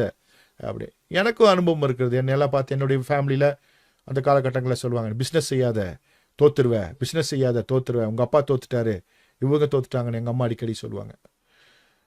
ஏன்னா பயம், வாழ்க்கையில் சந்தித்த சவால்கள், கடன் பிரச்சனைகள், கோர்ட்டு கச்சன் ஏறி இறங்கினால அனுபவம் சொல்கிறது, நீ பிஸ்னஸ் செய்யாத, நீ தோத்துருவேன். எங்கள் அம்மா சொல்லுவாங்க.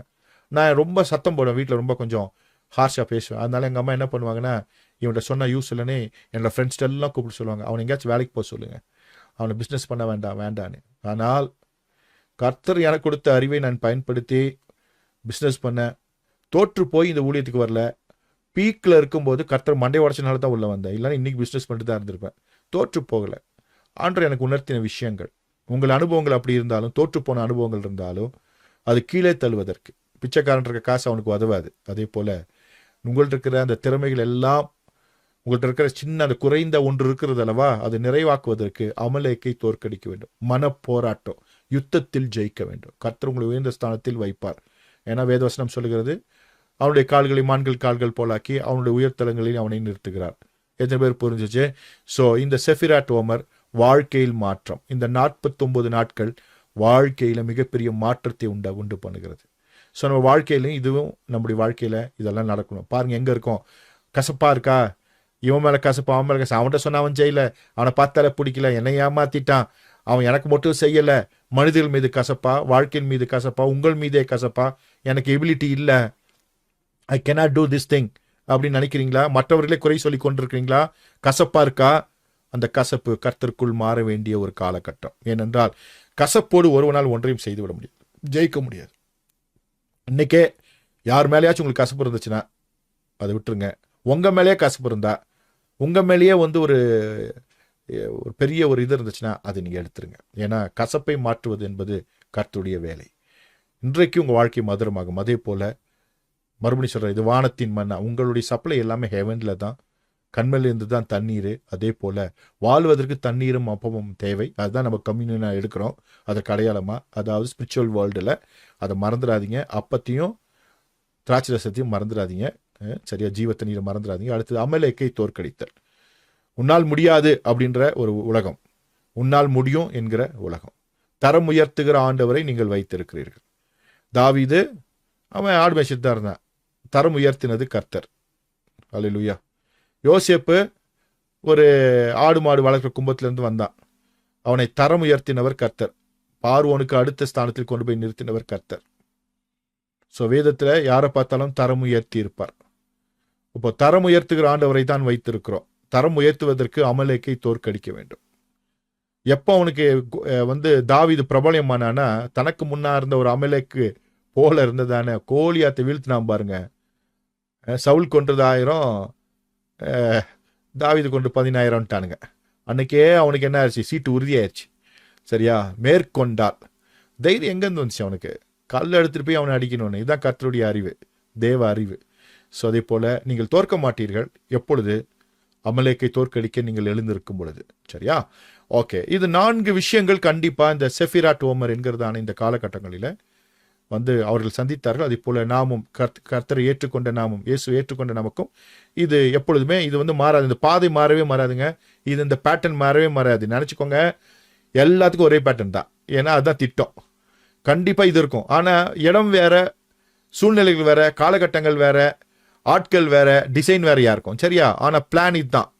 மனிதனுக்கான இந்த திட்டம், எதிர்கால திட்டம் இதுதான். ஜெயிப்பதற்காக கர்த்தர் அழைத்திருக்கார். ஜெயித்து விடுங்கள். கர்த்தர் உங்களை ஜெயிக்க வைக்கிறவர். ஓகே. அடுத்தது ஷவுட், வாழ்வளிக்கும் வார்த்தையை பெற்றுக்கொள்ளுதல், வாழ்வதற்கான வாக்கு தத்தத்தை பெற்றுக்கொள்ளுதல். 2 கொரிந்தியர் 7:1, கலாத்தியர் 3:16 வாசிக்கும்போது 7:1 வாசிக்கும் பொழுது அந்த 6ஆம் அதிகாரத்திலேயே, கொரிந்தியர் 6ஆம் அதிகாரத்திலேயே இருக்கும். அது வாசிச்சுட்டு கடைசி வசனத்தை வாசிட்டு வந்தீங்கன்னா, இப்படிப்பட்ட வாக்குத்தத்தங்கள் நமக்கு உண்டாயிருக்கிறபடினாலே பிரியமானவர்களே, மாம்சத்திலும் ஆவிலும் உண்டான எல்லா அசுசியும் நீங்க நம்மை சுத்திகரித்து கொண்டு பரிசுத்தமாக்குதலை தேவபக்தியோட பூரணப்படுத்த கடவோம் என்று வேதவசனம் சொல்லுது. ஸோ இப்படி இருக்கும்போது நமக்கு வாக்குத்தத்தங்கள்லாம் இருக்கு. இந்த வாக்குத்தத்தங்களை பற்றி கொண்டு நாம் என்ன பண்ணுவோம்? நம்மளை சுத்திகரித்து நம்ம தைரியமாக போகலாம். வாக்குத்தத்தம் தான் வாழ வைக்கிறது. அதாவது உங்கள் நண்பன்கிட்ட ஒரு வேலை சொல்கிறான், அவன் டெல்லியில் இருக்கான், அவன் சொல்கிறான், எனக்கு ஒரு 10 லட்ச ரூபா காசு வேணும் அப்படின்னு சொல்கிறான். நீங்கள் சொல்கிறீங்க, வா உனக்கு தந்துடுறேன் அப்படின்னா, அவன் அங்கேருந்து ட்ரெயினை பிடிச்சி 4 நாள் 5 நாள் அவன் ட்ராவல் பண்ணி உங்ககிட்ட நேராக வந்துடுறான். வந்துட்டு காசு கொடுன்றான். உடனே நீங்கள் என்ன பண்ணுறீங்க? அவன்கிட்ட காசை கொடுக்குறீங்க. ஏன்னா வாக்குத்தத்தம் கொடுத்துட்டீங்க அவன்கிட்ட. வா அவனுக்கு கொடுத்துட்றேன், வந்தால் கொடுத்துருங்க. இங்கே நொல்லன்னு வச்சுக்கோங்களேன், எப்படி இருக்குன்னு யோசித்து பாருங்களேன். சும்மா சொன்னேன்னு எப்படி இருக்கு யோசித்து பாருங்களேன். ஆனால் நம்ம ஆண்டவர் அப்படி இல்லை. வாக்குத்தத்தம் இருக்கிறது, அதை நிறைவேற்றுகிற வல்லமையுள்ள ஆண்டவர் இருக்கிறார். ஹல்லேலூயா. ஸோ வாக்குத்தத்தத்தை பிடித்து கொண்டால் வாழ்க்கை வளமாக இருக்கும். அதுதாங்க, ஒவ்வொருத்தருக்கும் கர்த்தர் ஒரு வாக்குத்தத்தம் கொடுத்திருப்பார். பைபிள் இருக்கிறதெல்லாம் நமக்கு தான், அதில் எந்த மாற்று கருத்தும் இல்லை. ஆனால் தூர காலத்திற்கான ஒரு வாக்குத்தத்தம், இந்த கிட்ட காலத்துக்கு, அதாவது இன்றைய காலகட்டத்திற்கான வாக்குத்தத்தம், அனுதினத்திற்கு வாழ்வதற்கான வாக்குத்தத்தம், இம்மைக்கான வாக்குத்தத்தம், மறுமைக்கான வாக்குத்தத்தம், பிள்ளைகளுக்கான வாக்குத்தத்தம், மனைவிக்கான வாக்குத்தத்தம், குடும்பத்திற்கான வாக்குத்தத்தம், சபைக்கான வாக்குத்தத்தம், அப்படின்னு நிறைய வசனங்களை வேத வசனம் வாசிக்கும் பொழுது கர்த்தரும் இடைப்பட்டு இது உனக்கு தான் சொல்வார். அப்போ நீங்கள் என்ன பண்ணணும், ஒரு நோட் எடுத்து எழுதி வைக்கணும். கர்த்தர் எனக்கு இந்த காலகட்டத்தில் இதெல்லாம் கொடுத்தாரு அப்படின்னு எழுதி வைக்கணும். சும்மா எழுதி வச்சு மூடி வைக்காம அப்பப்போ எடுத்து அது என்ன பண்ணணும், கை வச்சு ஜெபிக்கணும். ஆண்டவரே, ஒரு காலத்தில் 2012 இதை கொடுத்தீங்க ஆண்டவரே, 2008 இதை கொடுத்தீங்க ஆண்டவரே, 2023 கொடுத்துருக்கீங்க ஆண்டவரே அப்படின்னு ஜெபிக்கும் பொழுது நிறைவேறின வாக்குத்தத்தங்கள் வரும்போது தாராளமாக வச்சு ஆண்டவரே இதை நிறைவேற பண்ணிட்டீங்க ஆண்டவரே, ரொம்ப நன்றி ஆண்டவரே சொல்லணும். எத்தனை பேர் அப்படி வாக்குத்தத்த புஸ்தகத்தை வச்சிருக்கீங்க, நோட்டை வச்சிருக்கீங்க எனக்கு தெரியல. If you have your blessed one, எழுதி வச்சுக்கொள்ளுங்க. கர்த்தர் வாக்குத்தத்தத்தில் உண்மை உள்ளவர், அவர் சொன்னா செய்வார். அது கலாத்தியர் 3:14 வாசிக்கும் பொழுது அந்த வசனம் என்ன சொல்லுன்னா, உங்களுக்காக வாசிக்கிறேன். ஆபிரகாமுக்கும் அவனுடைய சந்ததிக்கும் வாக்குத்தத்தங்கள் பண்ணப்பட்டன.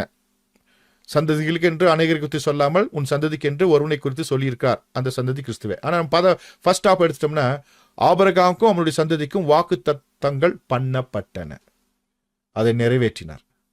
இப்போ உங்களுக்கு வாக்குத்தத்தம் பண்ணப்பட்டிருக்கிறது கிறிஸ்து இயேசு மூலமாக. வாழ்ந்திருப்பாய், சுகித்திருப்பாய், உயர்ந்திருப்பாய், நீதிமானாய் இருப்பாய், பரிசுத்தவானாய் இருப்பாய், என்னுடையவனாய் இருப்பாய் அப்படின்னு வாக்குத்தத்தங்கள் இருக்கிறது. ஸோ இந்த வாக்குத்தத்தங்கள் கிறிஸ்து இயேசு மூலமாக உங்கள் வாழ்க்கையில நிறைவேறும். ஆபிரகாம் கொடுத்த வாக்குத்தத்தத்தை கர்த்தர் அதே வாக்குத்தத்தை நம் வாழ்க்கையில ஆபிரகாம் மூலமாக நமக்கு வந்து வாக்குத்தத்தை கிறிஸ்து இயேசு நமக்கு நிறைவேற்றுவார். அதனால தான் ஆபிரகாமின் ஆசீர்வாதம் நம்ம சொல்றோம். ஆபிரகாமின் ஆசீர்வாதம் இன்னைக்கு லைவா இருக்கு, கிறிஸ்து இயேசு மூலமாக நமக்கு நடக்கிறதுன்னு வாசிக்கிறோம். ஸோ வாக்குத்தத்தங்களை பற்றி கொள்ளுங்கள். ஆபிரகாம் தான் நமக்கு முன்னால் இருக்கிற ஆதி தகப்பன், நமக்கு விசுவாச தகப்பன்னா அவன் கொடுத்த வாக்குத்தத்தெல்லாம் இன்றைய காலகட்டத்தில் இந்த கான்டெக்ட்ல இந்த சூழ்நிலைக்கு தகுந்தவாறு கர்த்தன் வாழ்க்கை நிறைவேற்ற ஜெபிங்க. அதை விட்டுட்டு அவனுக்கு ஆடு மாடு வச்சு எனக்கு ஆடு மாடுன்னு எல்லாம் ஜெபிச்சிடாதீங்க. வைக்கிறதுக்கு இடமும் இல்லை, மேய்க்கிறதுக்கு இடமும் இல்லை, கசாப் கடையில் தான் வெட்டணும். சரியா? ஸோ நிறைய பேர் புரிஞ்சுக்காம ஆண்டவரே எனக்கும் ஆடு மாடை தாருன்னு இருக்கிற 1/4 சென்ட் வீட்டில் நம்ம இருக்கிற 1/2 சென்ட் 1 சென்ட்ல இருக்கிறோம். முன்னாலையும் இடம் இல்லை, பின்னாலையும் இடம் இல்லை, நிற்கிறதுக்கும் இடம் இல்லை. ஒரு 10,000 ஆடை கொடுத்துட்டாருன்னு வச்சுக்கோங்களேன், என்ன பண்ணுவீங்க? அப்படி அவர் கொடுக்க மாட்டாரு, இருந்தாலும் நம்ம புத்தி இல்லாமல் கேட்டக்கூடாதுங்கிற. அதனால அந்த வாக்குத்தத்தம் இந்திய காலகட்டங்களில் எவ்விதமாய் நிறைவேறும் என்று கர்த்தர் திட்டம் வைத்திருக்கிறார். அவ்விதமாக ஆபிரகாமின் ஆசீர்வாதங்கள் உங்கள் வாழ்க்கையில் நிறைவேற கிறிஸ்து இயேசு நமக்காக ரத்தம் சிந்தி இருக்கிறார், வாக்குத்தத்தத்தை கொடுத்திருக்கிறார். அதுதான் இந்த ஷவுட் என்கிற நாள். ஏன்னா வாக்குத்தத்தம் பண்ணப்பட்ட பரிசுத்த ஆவியானவரை முதல்ல பெற்றிருக்கோம். உண்மையா இல்லையா? அந்த நாள்ல வாக்குத்தத்தம் பண்ணப்பட்ட பரிசுத்த ஆவியானவரை முதல்ல பெற்றுட்டோம். அப்போ வாக்குத்தத்தங்கள் நிறைவேறதான் செய்யும். இப்போ வாக்குத்தத்தம் பண்ணப்பட்டு நமக்காக வந்த பரிசுத்த ஆவியானவரை நாம் ஏற்றுக்கொண்டு அவரை நான் பயன்படுத்தும் பொழுது வாக்குத்தத்தங்கள் எல்லாம் நம்முடைய வாழ்க்கையிலே ஆம் என்றும் ஆமென் என்றும் சந்ததிகள் தோறும் நிறைவேறும், மறந்துவிடக்கூடாது. ஸோ இந்த 5 ஸ்டெப் வந்து ரொம்ப ரொம்ப கிறிஸ்தவ வாழ்க்கையில முக்கியம். ஸோ பெசா அன்றைக்கு ஆண்டவராக இயேசு கிறிஸ்து சிலுவையிலே அறையப்பட்டு ரத்தம் சிந்தி மறித்து நம்மை விடுதலையாக்கி இருக்கிறார். அந்த ஹாமர்சோட் என்கிறதான அந்த புளிப்பில்லாத அப்ப பண்டிகையினுடைய நாட்கள் 3 நாட்கள் அவர் பூமியின் வயிற்றிலே இருந்தார். அது புளிப்பில்லாத அப்பத்தை சாப்பிடுகிற ஒரு அனுபவம், புதிய அப்பத்தை சாப்பிடுகிற அனுபவம். ஆண்டவராக இயேசு கிறிஸ்துவின் சரீரம் அழிவை காணவில்லை, அவர் உயிர்த்தெழுந்தார். அந்த உயிர்த்தெழுந்த ஆண்டவரின் சரீரம் விதமாக கரைப்படாமல் இருந்ததோ, கெட்டு போகாமல் இருந்ததோ, அதே போல நம்முடைய வாழ்க்கையும் கரைப்படாமல் இருப்பதற்கு கர்த்தர் நமக்கு உதவி செய்கிறார். அடுத்தது ஹாபிக்ரும் என்கிறதான முதற் பலன் பண்டிகை. அன்றைக்கு புதிய கதிர், பால் கதிரை அங்கே அந்த அக்கினியில வாட்டும் பொழுது அது வெடித்து கிளம்பும். அந்த மாவு ரொம்ப ரொம்ப டேஸ்டா இருக்கும். அது முதற் பலன், புளிப்பில்லாத அப்பம், ரொம்ப அருமையான ஒரு விஷயம். அதே போல நாம் பரலோகத்தோடு கனெக்ட் பண்ணப்படுகிறோம். தேவாலயத்தில் கொண்டு போய் தான் முதல்ல அதை வைப்பாங்க, கனெக்ட் ஆகிறோம். அடுத்து செஃபிராட் ஓமர், ஓமரின் எண்ணிக்கை, அது 4 விஷயங்களை செய்கிறது. வாழ்க்கையில் மாற்றம், மாறாவின் தண்ணீர் மதுரமாகும், வானத்தின் மன்னா, கண்மலையின் தண்ணீர், அமலேக்கை தோற்கடித்தல். இது வரைக்கும் உங்கள் வாழ்க்கையில் தோற்கடிக்கப்படாத எத்தனையோ ஸ்ட்ராங் ஹோல்டு இருந்தாலும் கர்த்தர் அதை இந்த காலகட்டங்களில் தோற்கடிக்க கர்த்தர் உங்களுக்கு உதவி செய்வார். கர்த்தருடைய தூதர்கள் உங்களோடு இருக்கிறார்கள். அதை விட பரிசுத்த ஆவியானவர் ஆளுகை உங்களோடு இருக்கிறது. அடுத்தது ஷவுட், வாழ்வழிக்கும் வார்த்தையை பெற்றுக்கொள்ளுதல், வாக்கு தத்தங்களை பெற்றுக்கொள்ளுதல், அதை பற்றி கொள்ளுதல், அதை நம்பி இருத்தல், அதற்காக ஓடுதல், அதை சிந்தித்தல், வாழ்க்கையில் நிறைவேறும் பொழுது கர்த்தருக்கு நம்ம நன்றி சொல்லுதல். இந்த அனுபவம் நமக்கு இருக்கணும். ஸோ இந்த 5 விஷயங்களும் ரொம்ப ரொம்ப முக்கியம். ஸோ ஏற்கனவே முன்னால் நிறைய விஷயங்களை சொல்லிக் கொடுத்துருக்கேன். இந்த விஷயங்களை அப்படியே நினைவில் வைத்துக் கொள்ளுங்க, ரொம்ப பிரயோஜனமாக இருக்கும். சரியா? கர்த்தராகிய இயேசு கிறிஸ்துவின் கிருபையும் தேவனுடைய அன்பும் பரிசுத்த ஆவியினுடைய ஐக்கியமும் உங்கள் அன்பு கூட இருப்பதாக. ஆமென். God bless you.